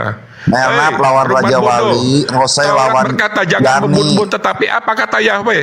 Tumpaslah Amalek tanpa ada belas kasihan, bun-bunlah semua bayi yang masih menyusu. Ya baca Tuhan alasannya itu, apa? oi? Baca alasannya apa? Tuhan apa itu, Derni? Jangan kau lihat Tanya cuma sama kau. bunuh-bunuh. Baca alasannya apa? Baca alasannya apa? Apa salah bayi-bayi apa? Ya baca kenapa? Dibinasakan Salah bagi karena penyembah apa? berhala botol. Kenapa Kau ternak sudah ikut baca dibun-bun, itu, ternak tidak baca. ikut? Jangan kau Ternak lihat tidak ikut Semua berperang. dibersihkan. Digenosida Ternak semua. tidak ikut berperang. Itulah Ternak tidak ikut otoritas berperang. penguasa alam Apa semesta. salah ternak? Biar kau tahu itu. Apa salah bayi? Apa salah bayi? Baca makanya kenapa itu dihabisin. Iya. Udah kuajarin Ya kalian itu tidak paham siapa itu Yahweh. Bayi-bayi dibunuh karena Yahweh psikopat, Pak Melnaf. Tuhan kita bukan Ya, Tuhan pesina. Tuhan yang suci, Tuhan yang kudus. 1 Tawarik 21, 70 Israel dimakan, Allah itu dibunuh Allah yang sama Yahweh. kudus. Tidak bisa memelihara zina. 1 Tawarik 21, 70.000 Israel dibun-bun habis oleh Yahweh. Iya, makanya karena kekerasan hati. Salah apa itu? Salah apa? 1 Tawarik 21. Coba kau baca apa Israel? salah mereka. 5 dosa mereka tidak Apa masuk dalam salahnya? perjanjian. 5 dosa mereka. Enggak. Kau bukan level saya. Kau bukan level saya. Kau diam. 5 dosa bangsa Israel tidak Udah, masuk dalam saya turun. perjanjian. Saya lagi siap-siap Kau sama anak-anak tahu Yahweh. dosa itu? Coba kau Jelas. sebut dosa-dosa apa? Enggak. Kau bukan.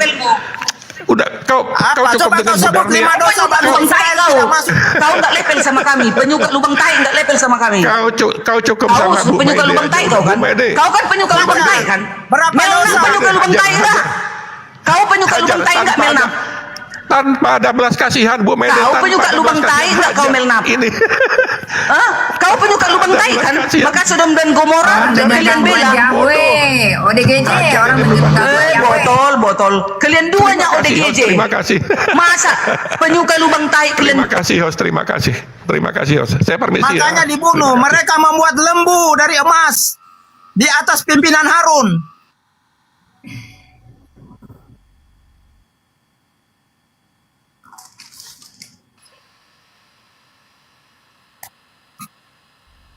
Tunggu dulu, tidak usah dulu Paulus. Itu loh kita masih membahas tentang Karena kau nyerang terus Rosi. Rosi itu udah tidak mengimani hukum Torah karena dia Kristen. Diam dulu.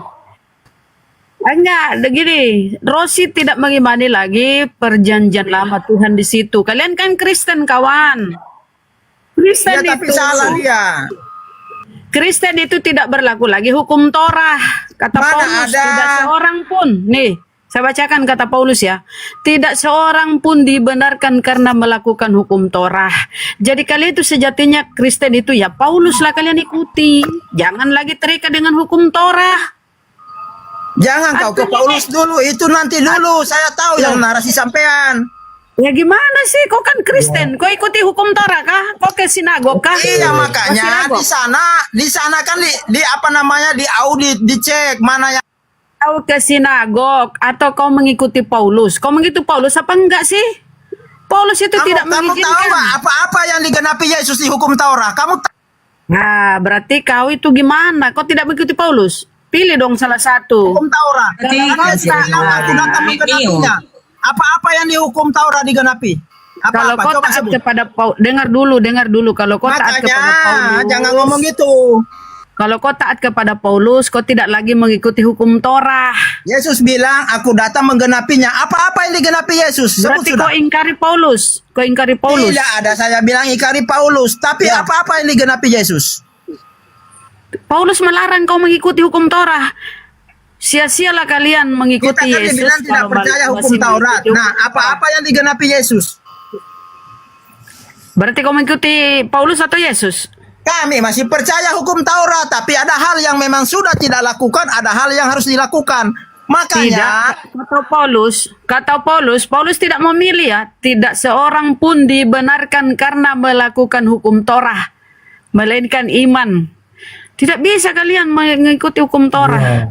Dengan matinya Yesus maka Kristus membatalkan hukum Torah dengan segala perintah dan ketentuannya. Kalau saya lihat ya, Rose ini benar. Gini loh, Rose ini mau memisahkan Tuhan orang Yahudi dengan Tuhan kalian. Tuhan kalian Kristen ini kan beda dengan Tuhannya Yahudi. Rose udah benar itu, dia pisahkan. Karena kalau kalian mengikuti Paulus, kalau kalian mengikuti Tuhan itu satu. Hai Israel, dengarlah. Kalau kau mengikuti Paulus, mustahil kau jadi orang Yahudi. Kalau kau jadi mengikuti Torah, berarti kau ke sinagog, bukan ke gereja. Betul, Bunda, itu kalau benar. kau nak pakai di dalam Al-Quran, Taurat tidak dipakai, berarti nak percaya kalian nabi-nabi itu. Nah, itu Mas Aha udah benar. Lanjut Mas Aha. Kalau sampean bernarasi begitu, keluarkan Taurat dari Al-Quran. Kami nggak ada Islam. Untuk menjadi Islam itu harus rukun iman itu. Jangan Kami mengimani bahwa itu pernah ada diberikan kepada Nabi Musa. Kami imani itu, kami percaya itu. Berarti kan percaya gitu loh. Imani kan percaya. Tapi syariatnya kan beda. Syariatnya ke umat Musa, ke umatnya Nabi Isa, ke umatnya Nabi Daud. Mana bisa apa yang dikasih Musa untuk kalian pelajari, itulah yang ada. Kau ke sinagog. Ya udah, lanjut dulu Kak Rosi, silakan Kak Rosi dulu. Silakan Rosi. Rose itu udah memisahkan Tuhan kalian dengan Yahudi. Jadilah Kristen sejati kayak Rose. Coba yang Islam di bawah, yang minta multi di bawah, batalkan kalau saya malah sudah lebih ekstrim lagi. Hapuskan Bunda, moderator, hapuskan yang di bawah itu. Siap. Oke Ustadz, lanjut Bunda Rosi sama. Kalau saya malah sudah ekstrim lagi. Saya nggak ke gereja untuk merayakan, karena gereja saya menyembah Yahweh. Saya tidak merayakan Natal. Saya stick to the ajaran Kristus ya. Itu saya. Saya juga tidak merayakan, saya tahu. Memangnya cuma Anda? Iya, tapi saya tidak lagi ya berurusan dengan itu. Misalnya Advent hari Minggu kan. Itu. Hari Sabat. Kalau dia ini kan masih hukumnya Yahweh hari Sabat. Hari Sabat itu harinya Yahweh itu. Peraturannya Yahweh, bukan peraturan Yesus. Itu langsung ditulis tangan Tuhan, bukan tangan iblis. Tangan Tuhan yang nulis itu ya betul. Malaikat, yang nulis itu tangan Tuhan betul, bukan tangan iblis. Ini kau belajar kau dulu. Makanya kau bilang sebelum hukum itu yang menulis itu hari Sabat, Tuhannya Abraham, Tuhannya Musa. Biar tahu kau ya, yang menulis sebelum hukum itu adalah Tuhannya Musa, bukannya iblis. Mantan Yesus ini Melkisedek waktu di sorga. Baros itu nyamar dia Kristen, itu Muslim dia. Hari Sabat itu sudah dibatalkan, Diarni. Yesus setiap hari Sabat masuk ke rumah sinagog membaca Taurat. Dia masuk untuk mengajar, tapi tidak ada ayat yang menyatakan di gereja dia pun begitu. Kita mengajar bagaimana kisah para nabi, bagaimana ciptaannya ini pertama. Itu korban. Itu dia nyamar Kristen, dia bukan Kristen itu. Dan liturgis yang berlangsung di bait suci tidak ada catatannya. Baros itu nyamar dia itu bukan Kristen. Waduh, dia nyamar. Tuhannya Yesus di mana ada nyamar?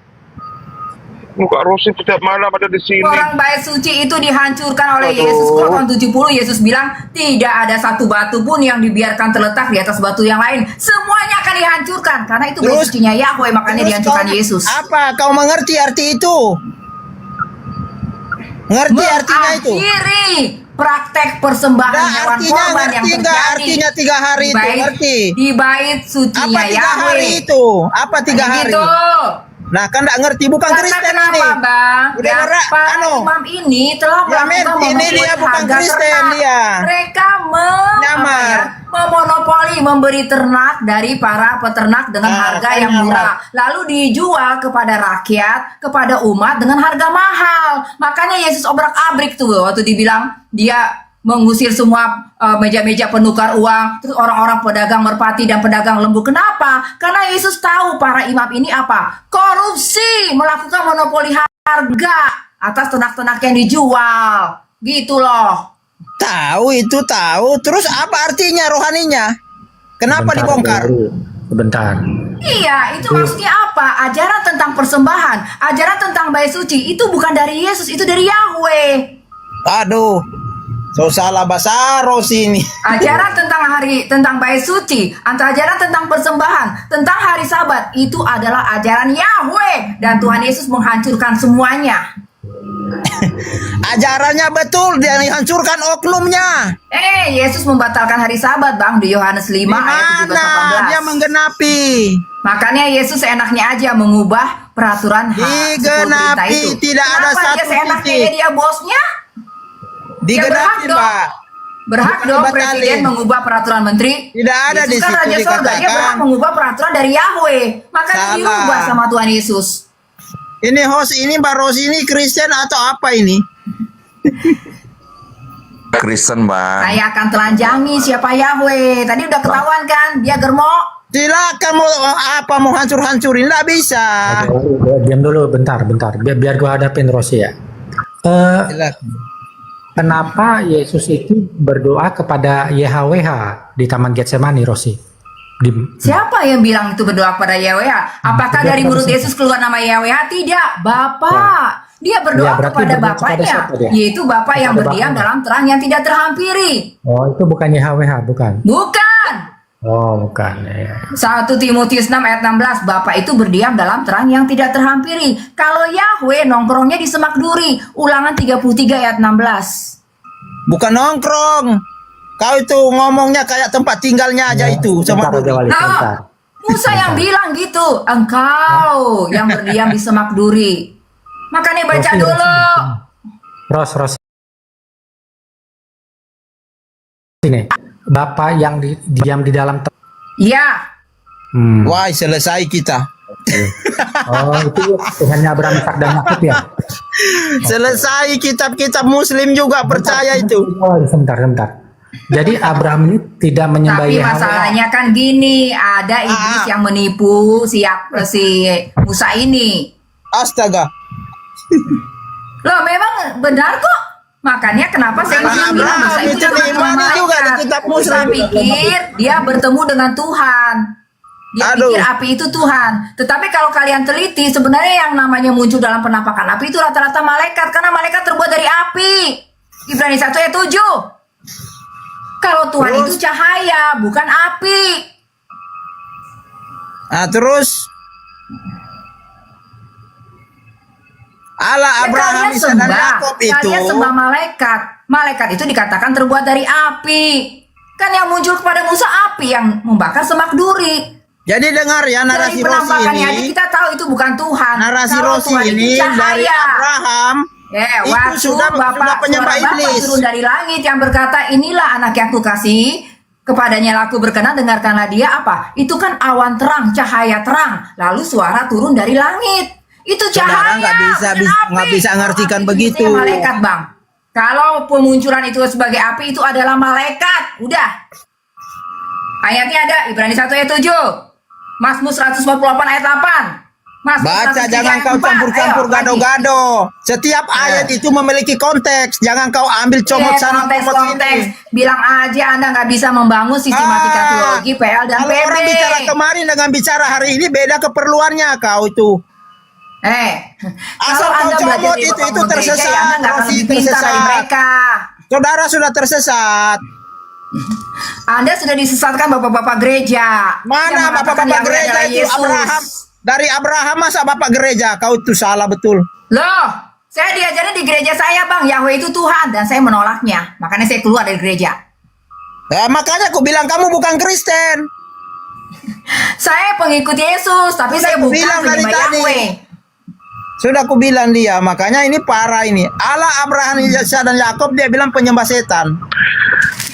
Loh, siapa yang bilang Abraham itu penyembah Tuhan, pencipta langit dan bumi? Makanya dia tidak akui itu Allah Abraham, Ishak dan Yakub di semak duri. Makanya ada perbedaan, Bang. Tuhan yang kita Iya, hanya Yesus saja dia. Tuhan yang menemui Musa di Keluaran pasal 3 itu beda. Musa mau ketemu Tuhan di semak duri, dia curiga katanya iblis. Jadi Yesus itu bukan Yahweh itu sendiri. Lain dengan Darni. Darni nggak bisa Lain membantah dia ini. itu. Aduh. Gimana Ini kalau Darni? narasimu itu semua mulai dari Islam, Al-Maidah semua ke bawah Al-Baqarah kena dengan narasimu ini. Karena diambil dari ala Abraham. Apalagi Karyana, beleng-beleng ini Karyana ini. Silakan. Makan siang dulu. Gila kedua.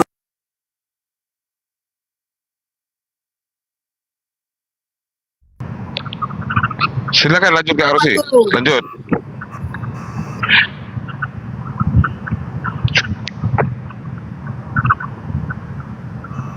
Dikatakan dia akan menghimpun bangsa-bangsa menyerbu Yerusalem lagi. Ya kita lihat aja. Dan dikatakan apa? History will repeat itself. Sejarah akan berulang. Dan Yahweh kali ini akan memusnahkan sisa-sisa dari bangsa Israel ini dengan mendatangkan bangsa-bangsa untuk menghancurkan Yerusalem. Kita lihat aja. Jadi misi Yahweh itu, ya misi Yahweh itu setiap orang yang tidak percaya kepadanya dihabisin. Ya memang dia begitu. Jadi Tuhan yang satu-satunya ini yang dipercaya Allah Abraham itu, ya. Dia mempunyai pendirian, Bu. Coba gantian dulu. Kalau Darni sudah saudara bernarasi begini, Tuhan tidak punya pendirian. Kalau yang Darni baik sudah semua mencret dibaik. Darni. Sambil posting ulang teman-teman, Tetap layar, share teman-teman. Jangan lupa juga absen foreign bagi yang belum. Jadi Ayo, lanjut. itu semua bangsa akan bertelutut. Yang jahat dihukum, dihabisin. Jadi Tuhan punya pendirian, punya misi visi, bukan Tuhan kau bilang itu. Tuhan Yesus akan datang melemparkan Yahweh ke lautan api dan belerang. Itu yang saya tahu. Salah kau itu. Yahweh YHWH itu adalah Tuhan Allah Abraham. Bohong kau. Tuhan yang disembah Abraham adalah Tuhan. Waktu Musa pencipta dikatakan, langit dan bumi. coba lihat itu. Musa bilang begini, apa Tuhan yang di Taman Eden tidak sama dengan yang muncul kepada Musa di semak duri. Karena dia muncul sebagai api. Saya udah bilang, api itu apa? Itu adalah biasanya penampakan malaikat kalau api. Kalau Tuhan itu cahaya, Bang. Beda. Jadi si Rosi ini dia tidak percaya kitab diturunkan Taurat itu dari semak duri itu.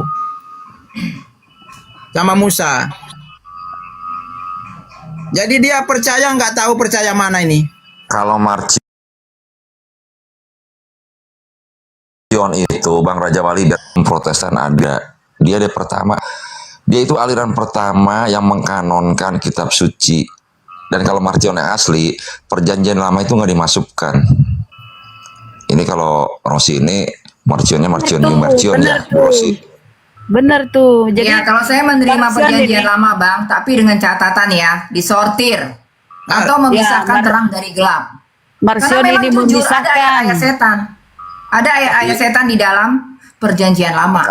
Kalau Bunda Rosi ini, Bu Rosi ini kan Marcion New Marcion. Kalau Marcionnya asli yang abad kedua itu kan tidak memasukkan sama sekali, betul kan Bunda? Iya. Saya sampai capek hadapi Rosi. Ya tapi emang dia itu bukannya Muslim, jadi jangan salah paham, bukannya orang Islam. Dia itu Kristen aliran Marcion yang udah ada sebelum gereja Abang ada loh. Jadi pertama kali mengkanonkan itu abad 2 itu Marcion, abad 2. Betul. Pertama kali yang menganonkan Alkitab itu bukannya Katolik, kami Katolik atau Ortodok, mereka Marcion yang Marcion asli. Jadi kalau menurut Rosi itu Yesus itu makan babi ya? Enggak tahu lah sudah. Ya Ros. Tidak, Bang, tidak. Karena kan memang dia ada di dalam bangsa Israel ini. Tidak makan babi, berarti kan Yesus itu mengikuti peraturannya YHWH atau iblis itu yang Bang Bu Rosi bilang. Iya, memang dia takluk sampai waktunya dia mengalahkan iblis lewat kematiannya. Jadi kacau pokoknya itu. Saya memang Yesus takluk kepada hukum Taurat, iya. Ini kan peraturan dari mantan bestinya, mantan imam besar agung. Kopi dulu. Jadi gini ya, jadi jangan salah ya, iblis itu bukan makhluk yang mengerikan, dia adalah mantan imam besar agung. Dan Yesus sebenarnya menghormati dia, menghargai, makanya dia datang ke dunia, dia takluk kepada hukum Taurat karena dia menghargai. Bagaimanapun Imam Besar Agung ini pernah bersama-sama dengan dia, mereka pernah duduk bareng, istilahnya mereka pernah bersama-sama. Di mana duduk bareng dengan Yesus itu? Di mana? Jadi, ada datanya. ya. Mana datanya duduk bareng itu Imam Agung dengan Yesus? Oke, Zakaria 13 ayat 7, Yahweh itu ngomong gini, atau Melkisedek ini berkata gini, "Hai pedang, bangkitlah terhadap gembalaku, orang yang paling karib dengan aku, bunuhlah gembala." Itu kata Yahweh atau kata Melkisedek. Nah, di Matius 26 ayat 50, ketika Yesus ditangkap ya oleh para serdadu bait suci dan oleh Yudas saat itu dikatakan sudah dirasuk oleh iblis atau oleh YHWH ini. Ya, dikatakan Yesus bilang gini, "Hai teman, untuk itukah engkau datang?" Dia menyapa Yudas, yang sebenarnya di dalam diri Yudas itu adalah Melkisedek ini, dengan sebutan teman. Jadi jelas ya, kedua belah pihak mengakui bahwa mereka adalah sahabat karib dulu waktu di sorga. Sebentar Rosi, sebentar. Jadi Melkisedek dan Yahweh. Ya, baru tahu kan kalian, ini memang rahasia yang terdalam. Kalian nggak bakal dapat kalau kalian dengan zamannya Yesus lahir itu jauh. Rahasia ini dari Tuhan Yesus sendiri yang bilang duduk di sorga mereka. Melkisedek ini adalah dulu ibaratnya seperti sahabat. Seperti sahabat mereka, tapi tentu beda. Yesus kan Raja Sorga. Nah, ini Imam Besar Agung waktu di sorga. Jadi jabatannya itu besar. Melkisedek itu dan YHWH itu orang yang sama, maksudnya? Gimana? Melkisedek dan YHWH itu orang yang sama, yaitu iblis. Iya Bang. Orang sama. Oh iya. Makanya Yesus waktu datang ke Israel, dia menuruti hukum Taurat. Kenapa? Ya karena kan ini memang ya Yahweh yang berkuasa, hukumnya harus ditaati. Seperti kalau Anda datang ke Amerika, Anda taat pada peraturan yang ada di tanah Amerika, gitu aja Bang. Tetapi kalau Anda terbukti bisa mengalahkan misalnya Presiden Amerika, Anda jadi raja di situ, Anda bisa mengubah peraturan yang berlaku di Amerika. Ini yang kalian nggak ngerti. Kalau namanya dua raja itu harus saling menaklukkan. Kalau raja bisa menaklukkan, baru dia bisa melakukan pakai data, Bu. Pakai data. Di mana data? Dari tadi ngomong kitab tapi tidak nyambung. Kan tadi saya udah kasih ayatnya. Mereka saling mengakui bahwa mereka bestie kan. Zakaria 13 ayat 7, Matius 26 ayat 50. Mereka mengakuinya. Bestie dengan Yesus. Nah, Yesus zaman Zakaria belum ada lahir. Aduh, Bang. Yesus itu Raja Sorga sebelum dia turun ke dunia. Dia itu belum lahir. Berarti inilah ajaran Tritunggal. Ajaran Tritunggal ya meniadakan bahwa Yesus itu tiba-tiba firman langsung jadi daging atau jadi manusia, tidak. Artinya Yesus masih sebelum lahir. Anda bicara Yesus Raja sebelum Sorga. lahir. Raja Sorga, makanya malaikat-malaikat disebutkan sebagai apa? Teman-teman sekutu. Jadi kalau Yesus nongkrong dengan para malaikatnya itu mirip, maksudnya gitu loh, makanya disebut teman-teman sekutu. Dari mana Ibu Rosi itu Yesus sudah bicara sama Melkisedek? Sedangkan nama Yesus nanti lahir baru disampaikan. Bang, mereka itu kan sudah ada jutaan tahun sebelum dunia diciptakan, Bang. Iya, mereka ada tapi nama Yesus. Sebelum ada dunia nama Yesus kan nanti jutaan tahun sebelum dunia ada diciptakan. Ada nama Yesus kan nanti pas sudah lahir baru ada pemberian nama itu. Dari mana Anda tahu? Nggak ada data, pakai data. Di mana itu mereka duduk ngobrol?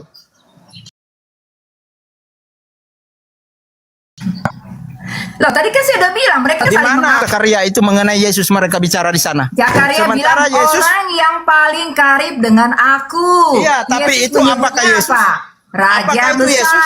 Matius 5 ayat 35. Yesus menyebutnya Raja besar. Raja Yerusalem. Yaitu Melkisedek itu, Bang. Dan dialah yang menemui Abraham. Ini Melkisedek itu. Jadi dia sebenarnya pertarungan dua sahabat lama, istilahnya begitu. Iya, saudara tahu dari mana? Dari Zakaria itu. Terus itu Yesus sudah yang bicara sama Zakaria itu. Bang, ini kan nubuatan Nabi. Nubuatan Nabi dari Zakaria ini kan ya bersumber dari dua sumber. Bisa dari Melkisedek, bisa dari Yesus. Makanya kenapa ayat-ayat itu sepertinya gini, sepertinya memang berbicara tentang dua sosok, tentang Melkisedek dan tentang Yesus. Salah ini. Yesus dan Melkisedek. Waktu zaman Mereka. Zakaria, Yesus itu belum dinyatakan nama itu. Nah, dia bilang sudah ngomong pada saat zaman Zakaria.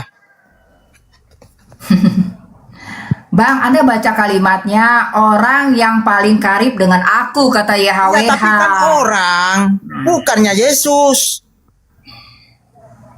Itu Anda harus membawa, harus dicek zaman Zakaria dengan Yesus. Malaikat itu Bang, malaikat itu bisa disebut orang juga. Dan malaikat itu bisa berubah jadi orang. Kalau Anda baca, sebentar. Di Ibrani 13 ayat 2. Janganlah kamu lupa memberikan tumpangan kepada orang asing. Karena dengan tidak diketahuinya, dia sudah menjamu malaikat. Jadi kalau Anda melihat orang asing, belum tentu dia itu orang. Siapa tahu malaikat. Itu pengajaran dari Ibrani 13. Itu konteksnya kalau apabila kayak sekarang. Dan juga ketika Kain membunuh, kan Kain bilang gini, hukumanmu terlalu berat Tuhan, nanti aku kalau ketemu orang dibunuh. Loh, emang ada orang lain? Kan baru Adan, Hawa dan Kain ini. Loh, terus manusia yang lain itu yang mana? Itu karena keberadaan para malaikat yang tampil sebagai manusia. Makanya ada Kejadian 6. Anak-anak Tuhan atau para malaikat ini yang sudah jatuh ini melihat anak perempuan itu cantik-cantik. Karena Belum mereka jelas. tampil sebagai manusia. Mbak Rosi belum jelas data sampean. Itu malaikat dibilang habis itu Yesus. Dibilang malaikat habis itu Yesus. Itu sudah ku kasih tahu tadi. Itu Zakaria dengan Yesus itu jaraknya jauh. Lalu dari mana kamu tahu bahwa Zakaria itu sudah berbicara tentang Yesus? Aduh Bang, Anda ini benar-benar nggak baca ya. Jadi ya dikatakan 1 Petrus 1 ayat 10 dengan 11 ke ya. Zakaria dulu, ke Zakaria dulu. Sebentar ya. 1 Petrus 1 dari ayat 10 Zakaria, dan jangan ke 11. Petrus. Zakaria dulu, sana bicara Yesus itu Enggak. tidak. Gini Bang, jadi kata Petrus gini, para nabi itu meneliti dan menyelidiki tentang Yesus. Dan hasil penelitian mereka itu dituangkan dalam bentuk apa? Ada tertulis. Makanya Ibrani 10 ayat 7 berkata apa? Dalam gulungan kitab ada tertulis tentang aku. Dan Yesus berulang kali mengatakan apa? Ada tertulis. Jadi metode yang dipakai Yesus ada benar sesuai dengan Ibrani ayat 1 ayat 1 bahwa dia pada zaman dahulu kala berbicara dengan perantaraan para nabi. Ibrani 1 ayat 1. Begitu. Jadi nabi itu adalah spokesperson-nya Tuhan. Tetapi kalau spokesperson-nya Yahweh adalah para imam alias keturunan ular beludak. Dari mana kau tahu Melkisedek itu? Jadi suku beda pilihan suku Yahweh itu Yesus? adalah suku Lewi. Dan Dari mana Yesus didapat? bilang di Matius 23 ayat 33, suku Lewi ini adalah keturunan ular beludak. Ya, itu Suku beda. pilihan dari Salah Tuhan yang sudah, benar itu salah, Mbak Rosi. adalah suku Itu sudah keluar Yehuda. itu. Dan suku Yehuda inilah yang mau dimusnahkan oleh Yahweh. Makanya bangsa Israel mengalami pembuangan di zaman Babel. Walaupun di zaman Persia balik lagi. Terus apa? Di zaman kerajaan Yunani. Kerajaan Yunani itu udah apa ya istilahnya kan? Kerajaan Yunani itu kan membawa apa? Patung Zeus ke dalam bait suci dan juga menajiskan mesbah bait suci karena dia apa? Mempersembahkan babi di atas mesbah itu. Jadi benar-benar Yahweh ini benar-benar sudah istilahnya dihancurkan oleh dewa dari Yesus bangsa berkata, Yunani ini. akulah awal dan akhir. Jadi kalau dibilang dulu memusnahkan bangsa-bangsa Sodom atau daerah-daerah Amalek, kalau dibilang itu iblis lain, berarti perkataan Yesus itu beda dengan Alfa dan Omega itu. Akulah awal dan akhir, tidak ada yang lain selain daripada aku. Jadi kalau kau Bang, kapan Yesus bilang bahwa dia itu adalah panglima perang atau raja perang? Yesus nggak pernah bilang. Dia datang sebagai raja damai. Yang mengaku sebagai raja perang itu adalah Yahweh. Salah narasi. Yahweh bilang dia raja perang, Bang, dewa perang. Keluaran 15 ayat 3. Tidak ada Allah lain atau penguasa lain selain dari Yesus dari awal dan sampai akhir. Yesus sudah bilang. Jadi kalau ada Melkisedek, ada begini. Iya, tapi dibilang, Bang, dengar ya. Yang berkuasa di bumi itu sebelum Yesus datang ke dunia adalah yaitu iblis dan para malaikatnya. Begitu dikatakan di Alkitab.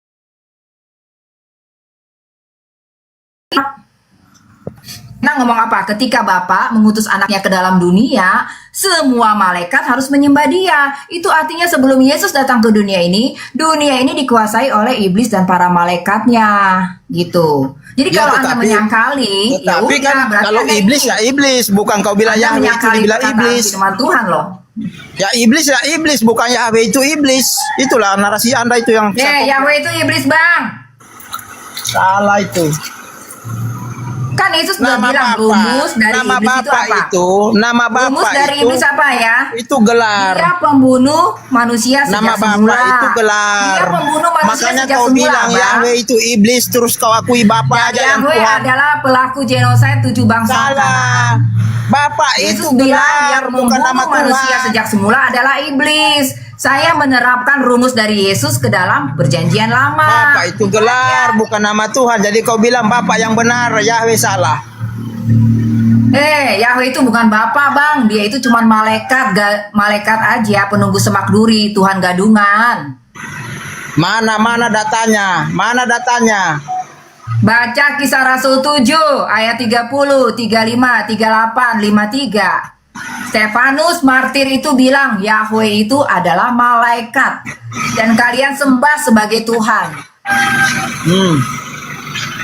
Kalian kualatlah menyembah malaikat. Itu kan termasuk apa ya, penyembahan berhala loh, menyembah malaikat itu. Salah. Dan ini kan yang diajarkan di gereja kan, bahwa Yahweh itu Tuhan. Iya. Padahal Yahweh itu.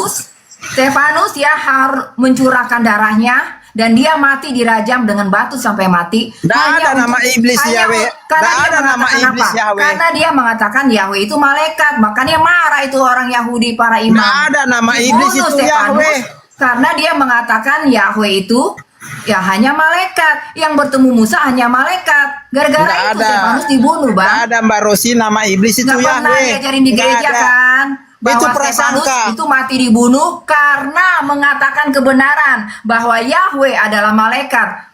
Bangsa Israel Saudara nggak bisa ini menerima ngaku kenyataan ini. kepalanya, kakinya Begitupun ditinggal. orang Israel, orang Kristen di masa sekarang nggak bisa menerima kenyataan bahwa Yahweh Saudara adalah malaikat. ini- Kalian mengkhianati darah martir yang bernama Stefanus. Kalian mengulangi sejarah. Sejarah akan berulang lagi. Apa yang dilakukan para imam kepada Stefanus bisa jadi kalian lakukan juga kepada orang Kristen yang sungguh-sungguh menyembah Yesus.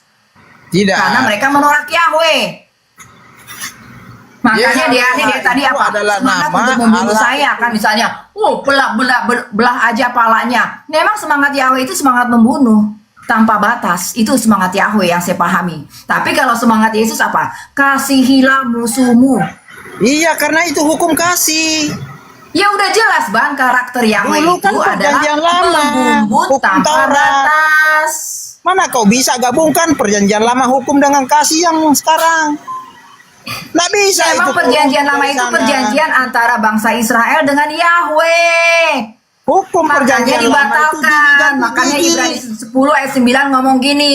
Tuhan datang apa? Untuk menghapuskan yang pertama, menegakkan yang kedua. Pertama Orang itu kalau apa? sudah Perjanjian tersesat, lama. susah mau kembalikan. Dihapuskan, menegakkan yang kedua, perjanjian baru. Ini saudara, ini penyesat Baca Ibrani Kristen. 10 ayat 9. Ya Itu ginilah selalu kalau kalian menyembah Yahweh nggak bisa memilah. Iblis itu selalu memalaikan firman. Dia pakai firman. Iblis itu untuk menyesatkan dia menggunakan firman. Ya, Dari makanya tadi kau banyak sekali ayat-ayat ngomong di firman. perjanjian lama Dari tadi kau banyak sekali adalah ngomong firman, ayat-ayat dari tapi Yahweh, menyesatkan. ayat-ayat setan dari Yahweh ada di perjanjian lama banyak, Bang. Mau saya bacain nggak? Itu makanya Anda menyebut dalil dari tadi ayat-ayat itu untuk memakai supaya orang tersesat. Ya, Anda dengerin dulu ya. Nih. Yehezkiel 21 ya, Bang. Ya, Ya, ini Hezkiel Yahweh nih itu, Tuhan Anda nih. Hezkiel itu tahu nggak? Ini Hezkiel Yahweh. itu adalah lambang Israel. Saudara Aduh, harus diam tahu dulu lah. konteksnya kitab Hezkiel itu apa. Makanya Yehezkiel 21. masalah Saya itu baca tidak boleh ya, digabung-gabung, ayat 9 ya, Bang. Bang. Dari ayat 9 aja, Bang. Kamu Ya, tahu biar kan Anda kenal Hezkiel itu itu siapa apa? Yahweh. Hezkiel itu kalau kau angkat kitab Hezkiel itu lambang dari bangsa Israel. Hezkiel itu. Oh, lambang ya? Sekedar lambang aja? Iya, dia salah adalah satu seorang gambaran nabi kan, lambang Bang? bangsa Israel. Kalau Hezkiel makan kenyang, bangsa Israel kenyang. Kalau Dia Hezkiel nabi. apa? Kalau Kita Hezkiel dengarkan apa? apa kata nabi ini bangsa tentang Israel Yahweh. lapar. Anda tidak bisa itu. Setiap kitab memiliki makna yang berbeda dan keperluan Ya, cara yang tidak membaca sama. maknanya. Kalau kitab ini ya, kalau kata bapak-bapak gereja, ya begini cara bacanya. Ya pantesan aja Anda dibodohi Makanya terus kayak Iblis kebo. bilang begini, waspadalah akhir-akhir zaman akan banyak mereka memakai namaku. Kalian sudah ditipu ratusan tahun oleh bapak-bapak saudara gereja. mengaku Yesus, tapi Kalau saudara yang itu menipu. Yesus, kalian Ini dibohongin. serigala yang berbulu domba, bahaya ini. Ini yang bahaya, makanya oleh Yesus bilang, gereja-gereja yang mengatakan bahwa Yesus adalah Yahweh. Penipu itu dia datang memakai namaku, itu Yesus bilang. Anda sudah ini. Yeah.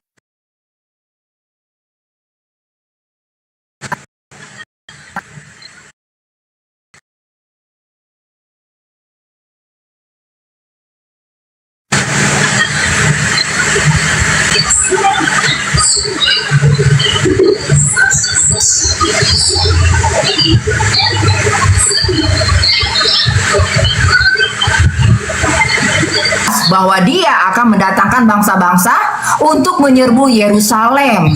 Kalau bait suci itu terbangun lagi yang ketiga, Yahweh akan duduk di situ dan memusnahkan bangsa-bangsa. Baca tuh Zakaria 14. Ini belum digenapi, yang Zakaria 14 itu belum digenapi.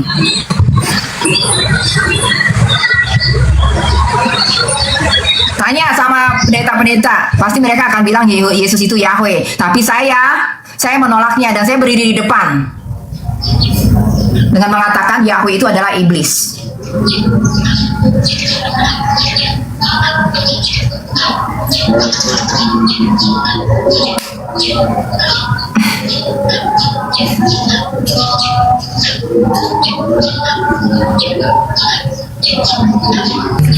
Silakan Darni,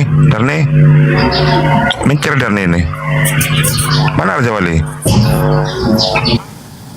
Kok mencret? Tinggalkan tadi, beli pecel aku.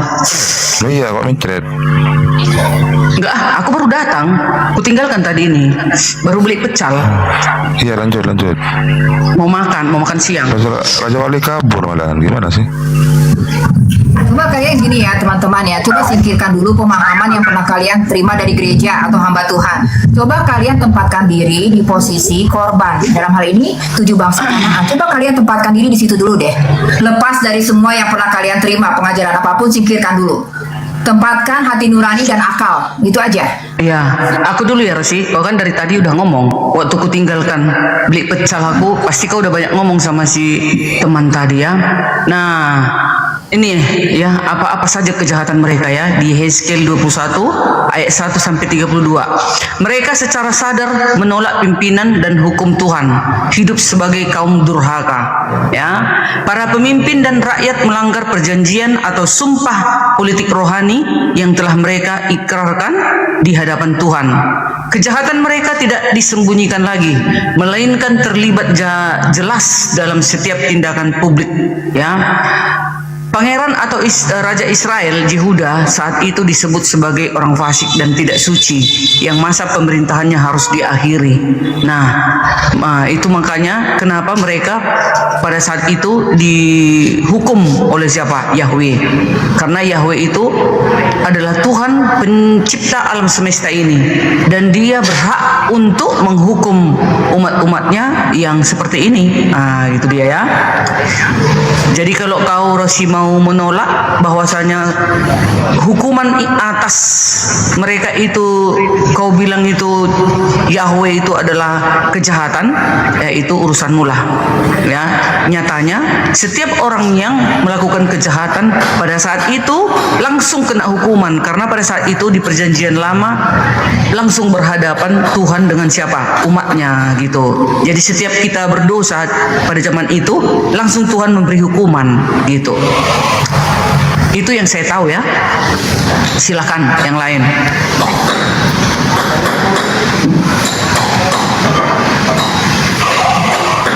Dibuka Pak Kak Rofi, dibuka.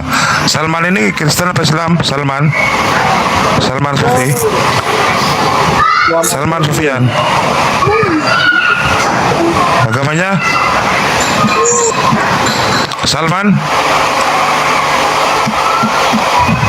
Salman. Saya turunkan ya. Silakan Roy. Silakan Karosi, ribu kamionnya. Cameo dari tadi. Oke, saya baca dulu ya. Ini di Wahyu 6 ayat 9 dan 10 ya. Dan ketika anak domba itu membuka materai yang kelima, aku melihat di bawah mezbah itu jiwa-jiwa mereka yang telah dibunuh oleh karena firman Tuhan dan oleh karena kesaksian yang mereka miliki. Dan mereka berseru dengan suara nyaring, berapa lamakah lagi ya penguasa yang kudus dan benar, engkau tidak menghakimi dan engkau tidak membalaskan darah kami kepada mereka yang diam di bumi. Kalau Anda teliti baca ayat ini, Tuhan itu belum melakukan penghukuman apapun, termasuk di masa perjanjian lama. Jadi siapa yang suka menghukum-hukum, membinasakan manusia? Ya Yahweh iblis itu. Karena di sini jelas Tuhan belum melakukan hukuman. Lalu apa standarnya Tuhan melakukan hukuman itu? Saya baca lagi di Wahyu 18 ya. Kenapa Tuhan melakukan penghukuman?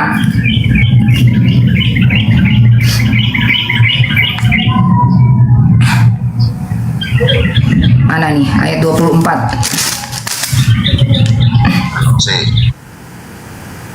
Sebentar bang, sebentar, saya selesaikan dulu bang, sebentar ya, satu lagi bang, sebentar. Bersukacitalah atas dia, hai sorga, dan kamu, hai orang-orang kudus, rasul-rasul dan nabi-nabi. Nabi-nabi kan adanya di PL ya, ya. Karena Tuhan telah menjatuhkan iblis Melkisedek ya, atau YHWH karena kamu. Jadi Tuhan itu apa, menjatuhkan hukuman kepada Yahweh atau iblis Melkisedek ini karena nabi-nabi ini, karena teriakan mereka yang berkata, Tuhan berapa lama lagi engkau tidak menghukum mereka yang diam di bumi? Kan iblis yang berdiam di bumi dan para malaikatnya kan gitu. Jadi hukuman Tuhan itu apa? Ya ini karena darah orang ini berteriak. Anda nggak tahu ya kalau darah orang yang dibunuh itu berteriak. Kejadian 4 ayat 10 berkata apa? Ketika Habel dibunuh, kata Tuhan gini, mengapa engkau kemana adikmu? Darah adikmu berteriak dari dalam tanah. Jadi darah orang Kanaan yang orang Israel bunuh itu berteriak dari dalam tanah. Ini kebenaran yang nggak pernah dibilangkan di gereja, bahwa darah orang yang dibunuh, apalagi sampai genosid, itu berteriak dari dalam tanah kepada Tuhan, minta keadilan. Dan inilah kenapa Tuhan melakukan keadilannya dalam bentuk apa? Melemparkan Yahweh iblis malaikat itu ke dalam lautan api dan belerang. Nih ya, di dalam Wahyu 1 ya, biar kau tahu ya Rose, apa itu Wahyu 6 ayat 1 sampai 8 itu ya. Di situ berisi nubuatan tentang penghakiman Elohim di akhir zaman yang dibuka oleh anak domba Yesus Kristus melalui simbol 7 metrai pasal 6 sampai 8 dan permulaan tiupan 7 sangkakala pasal 8 sampai 9. Bagian ini menggambarkan krisis global, perang, kelaparan, kemartiran dan malapetaka. Nih ya, Wahyu 1, Wahyu 6 ayat 1 sampai 8, 4 kuda penunggang ya, kuda putih, penaklukan atau kuasa penyesatan, kuda merah padam, perang dan hilangnya damai sejahtera di bumi, kuda hitam, krisis ekonomi, inflasi dan kelaparan, kuda hijau, kuning, kematian dan maut akibat penyakit serta malapetaka ya.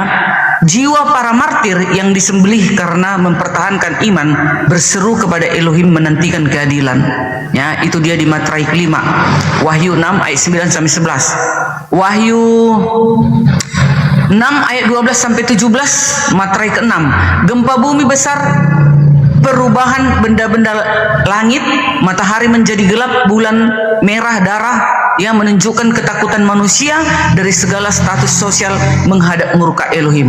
Ya memang iya, hanya Tuhan penguasa alam semesta yang berhak menghukum manusia ini ya. Kelak juga yang menghukum manusia ini bukan iblis, yang menghukum manusia ini akibat dosanya yang kita tidak mau mendengarkan firman-firmannya. Siapa yang menghukum? Ya pencipta alam semesta.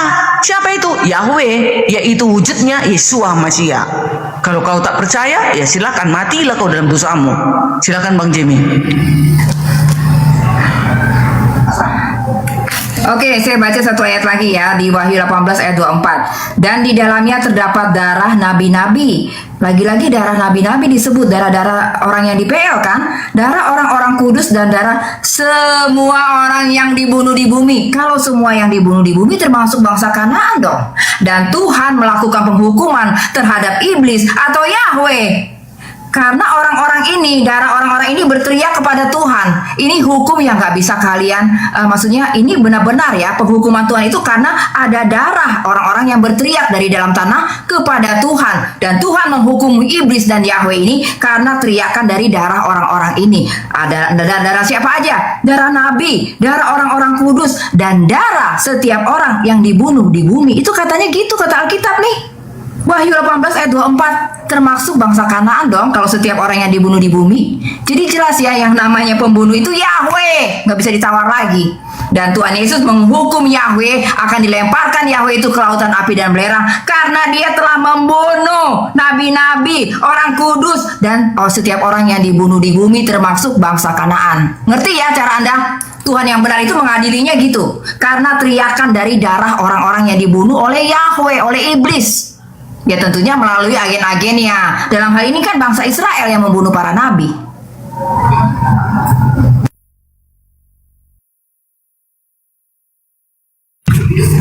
Ngacet mencerдар nih, asking. Oh ya, aku sekarang. Ya.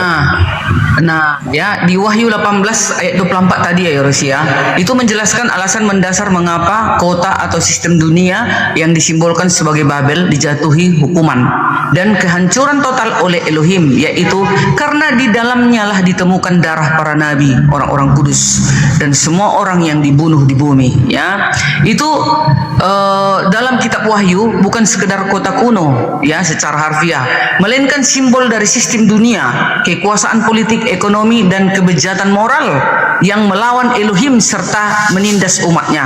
Ya, lalu ayat ini menegaskan bahwa Elohim adalah hakim yang adil. Segala bentuk penganiayaan, penderitaan, dan pembunuhan terhadap para nabi serta orang percaya sepanjang sejarah tidak luput dari perhatian Elohim dan pasti akan dibalas. Ya, dia hanya Elohim yang bisa membalas. Ya, makanya nanti iblis juga akan dibuang ke api neraka. Wahyu 20 ayat 10. Iblis dan nabi palsu dan pengikut ya akan dicampakkan ke api neraka. Yang dunia ini adalah siapa? Bukan iblis. Ya, yang memberi hukumannya ya pencipta alam semesta ini, yaitu siapa? Yahweh. Akhir dari penindasan, kehancuran Babel yang digambarkan secara dramatis pada pasal ini menandakan bahwa kekuasaan jahat yang menantang Tuhan pada akhirnya akan disapu bersih, dilenyapkan selamanya. Sama kayak Sodom dan Gomora. Ya, lagi-lagi ke sana aku. Sodom dan Gomora kenapa dilenyapkan? Bukan iblis yang menghukum itu ya, bukan iblis, tetapi siapa? Ya pencipta alam semesta ini, yaitu Yahweh. Jadi nanti juga di akhir zaman yang menghakimi dunia ini bukan iblis botol. Yang menghakimi dunia ini adalah siapa? Pencipta, pemilik alam semesta ini, yaitu siapa? Yeshua Mashiach, yaitu Yahweh itu sendiri. Ya. Jadi kalau kau bilang kerjaan Yahweh itu hanya membunuh, itu otoritasnya sebagai penguasa alam semesta ini. Dia berhak untuk menghabisi seluruh ciptaannya. Kalau tidak berguna, apalagi penyuka lubang tai, harus basmi, dia bisi. Kenapa kau bilang sayang kau rasa ya penyuka lubang tai saudaramu sayang dibunuh gitu, sayang dihabisi. Itulah sucinya Tuhan itu. Tuhan itu suci, kudus. Jadi dia tidak suka umat-umatnya itu najis. Penyuka lubang tai itu najis. Pelaku-pelaku kejahatan, pencabul dan segala macam bentuk kejahatan itu najis di mata Tuhan. Itu tidak biarkan lama-lama, akan dihabisi. Biar tahu kau. Bukan dia menggenosida itu maka bilang dia iblis, ya? Bukan, tetapi itulah otoritasnya, kekuasaannya yang tertinggi di muka bumi ini, karena dia adalah yang punya kerajaan ini. Apa?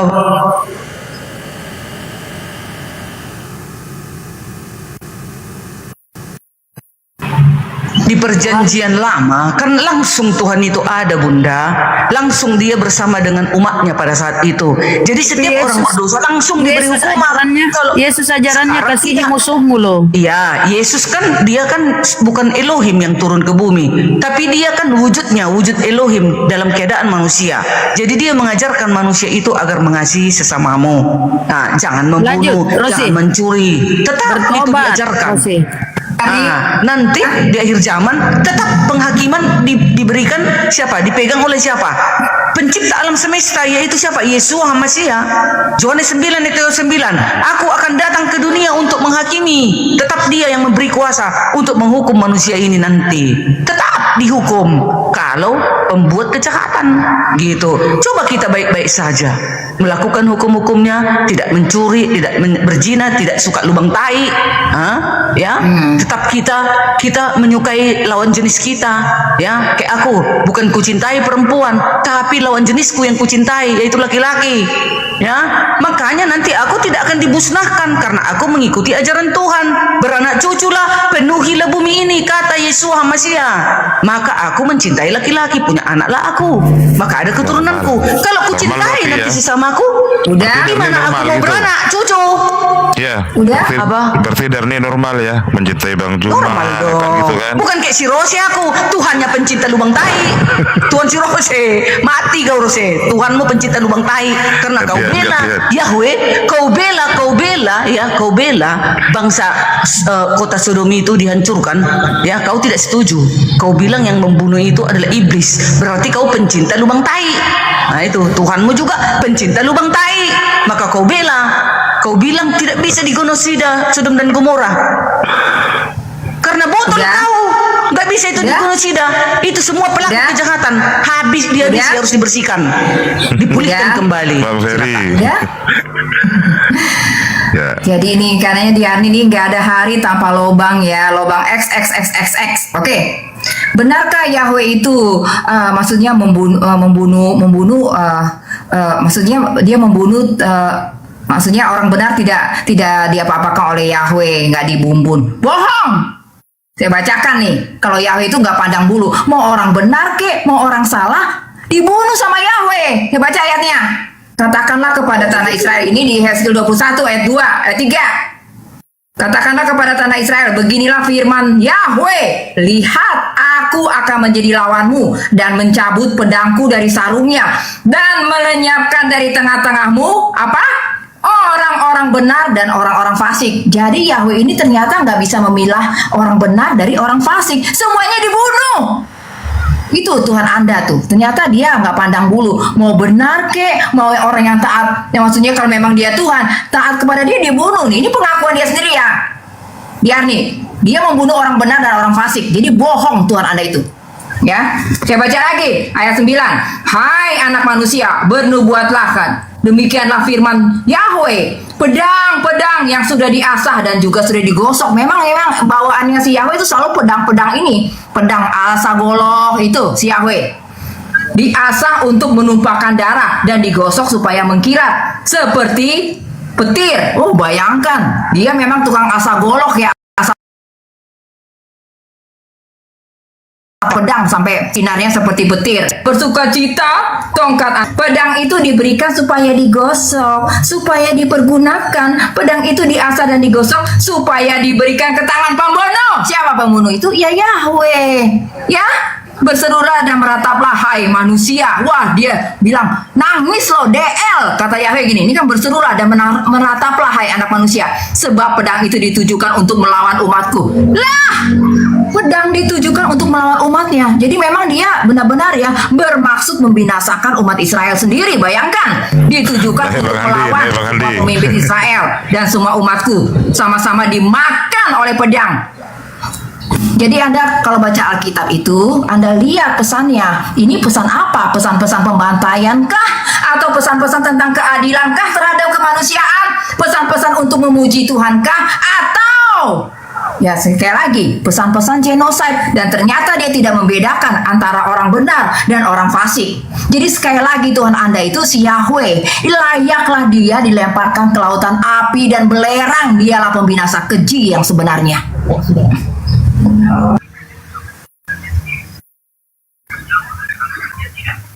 Ayo gantian, Darni. Terdiam Bunda Darni. Terdiam. Iya Bu, aku lagi live. Pokoknya tamu kita 5 kan? Oke ya, aku teruskan ya. Nah. Oke, baiklah. Nah, sekarang aku lanjut ya. Iya, sana dulu kau, gak usah ribut kau situ. Oke. Alasan ya, orang benar ikut terkena dampak ya. Bencana dan hukuman nasional ya. Ketika sebuah bangsa runtuh total lewat perang atau pengepungan musuh, malapetaka tidak memilih bulu. Orang benar ikut menderita secara fisik atau mati bersama orang jahat dalam kekacauan tersebut ya. Walau ada individu yang hidup benar secara menyeluruh atau sosial, bangsa Israel dan Yerusalem sudah jatuh sangat dalam penyembahan berhala dan pemberontakan ya. Kematian fisik bukanlah akhir atau hukuman kekal bagi orang benar dalam teologi Alkitab. Malapetaka dunia ini mengenai semua orang, tetapi status rohani yang benar di hadapan Elohim tetap aman. Nanti di akhir zaman, orang benar yang ikut terbunuh itu akan dibangkitkan dan dibawa ke kerajaannya ke surga. Botol kali kau ya, botol kali kau Rosi, aku bilang botol. Itu ya. Nah, Yahweh bunuh, udah ketahuan Yahweh ternyata membunuh orang benar. Anda cari-cari pembelaan. Gagal pembelaan. Iya, kan tadi kan kau bilang kenapa orang benar ikut serta. Ada alasannya. Ada alasannya. Karena kota itu mau dihabisi, jadi orang benar pun yang ada di situ ikut serta. Tetapi mereka walaupun mati, tapi nanti begitu kedatangan Yahweh, mereka akan bangkit dan dibawa ke kerajaannya di surga. Bu Rosi, kau itu Bu Rosi, kenapa kau itu bilang iblis itu menghakimi? Dasar memang kau melakukan didengar-dengar. Gantian dulu, Cece. Gantian dulu.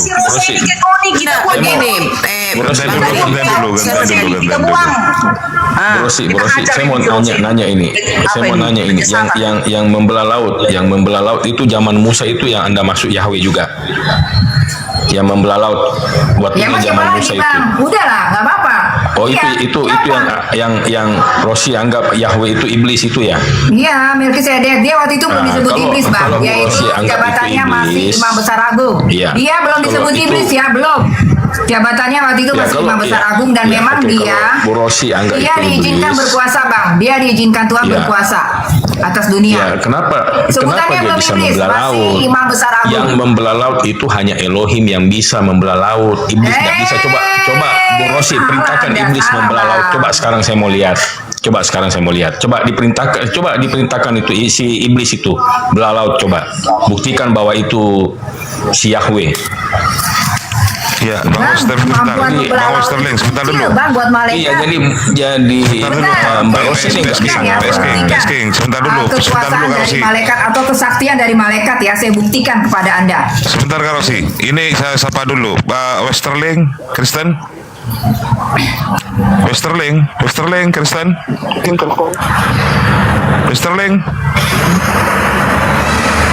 Westerling. Saya sapa Westerling. Selamat siang Westerling. Iya, saya dulu Bang Arif, boleh? Nggak lama juga. Sebentar, saya jawab dulu Bu. Ya nanti abis ini ya boleh ya Bu ya. Sebentar Bu ya. Ya gantian masih mau dijawab oleh Kak Rosi itu.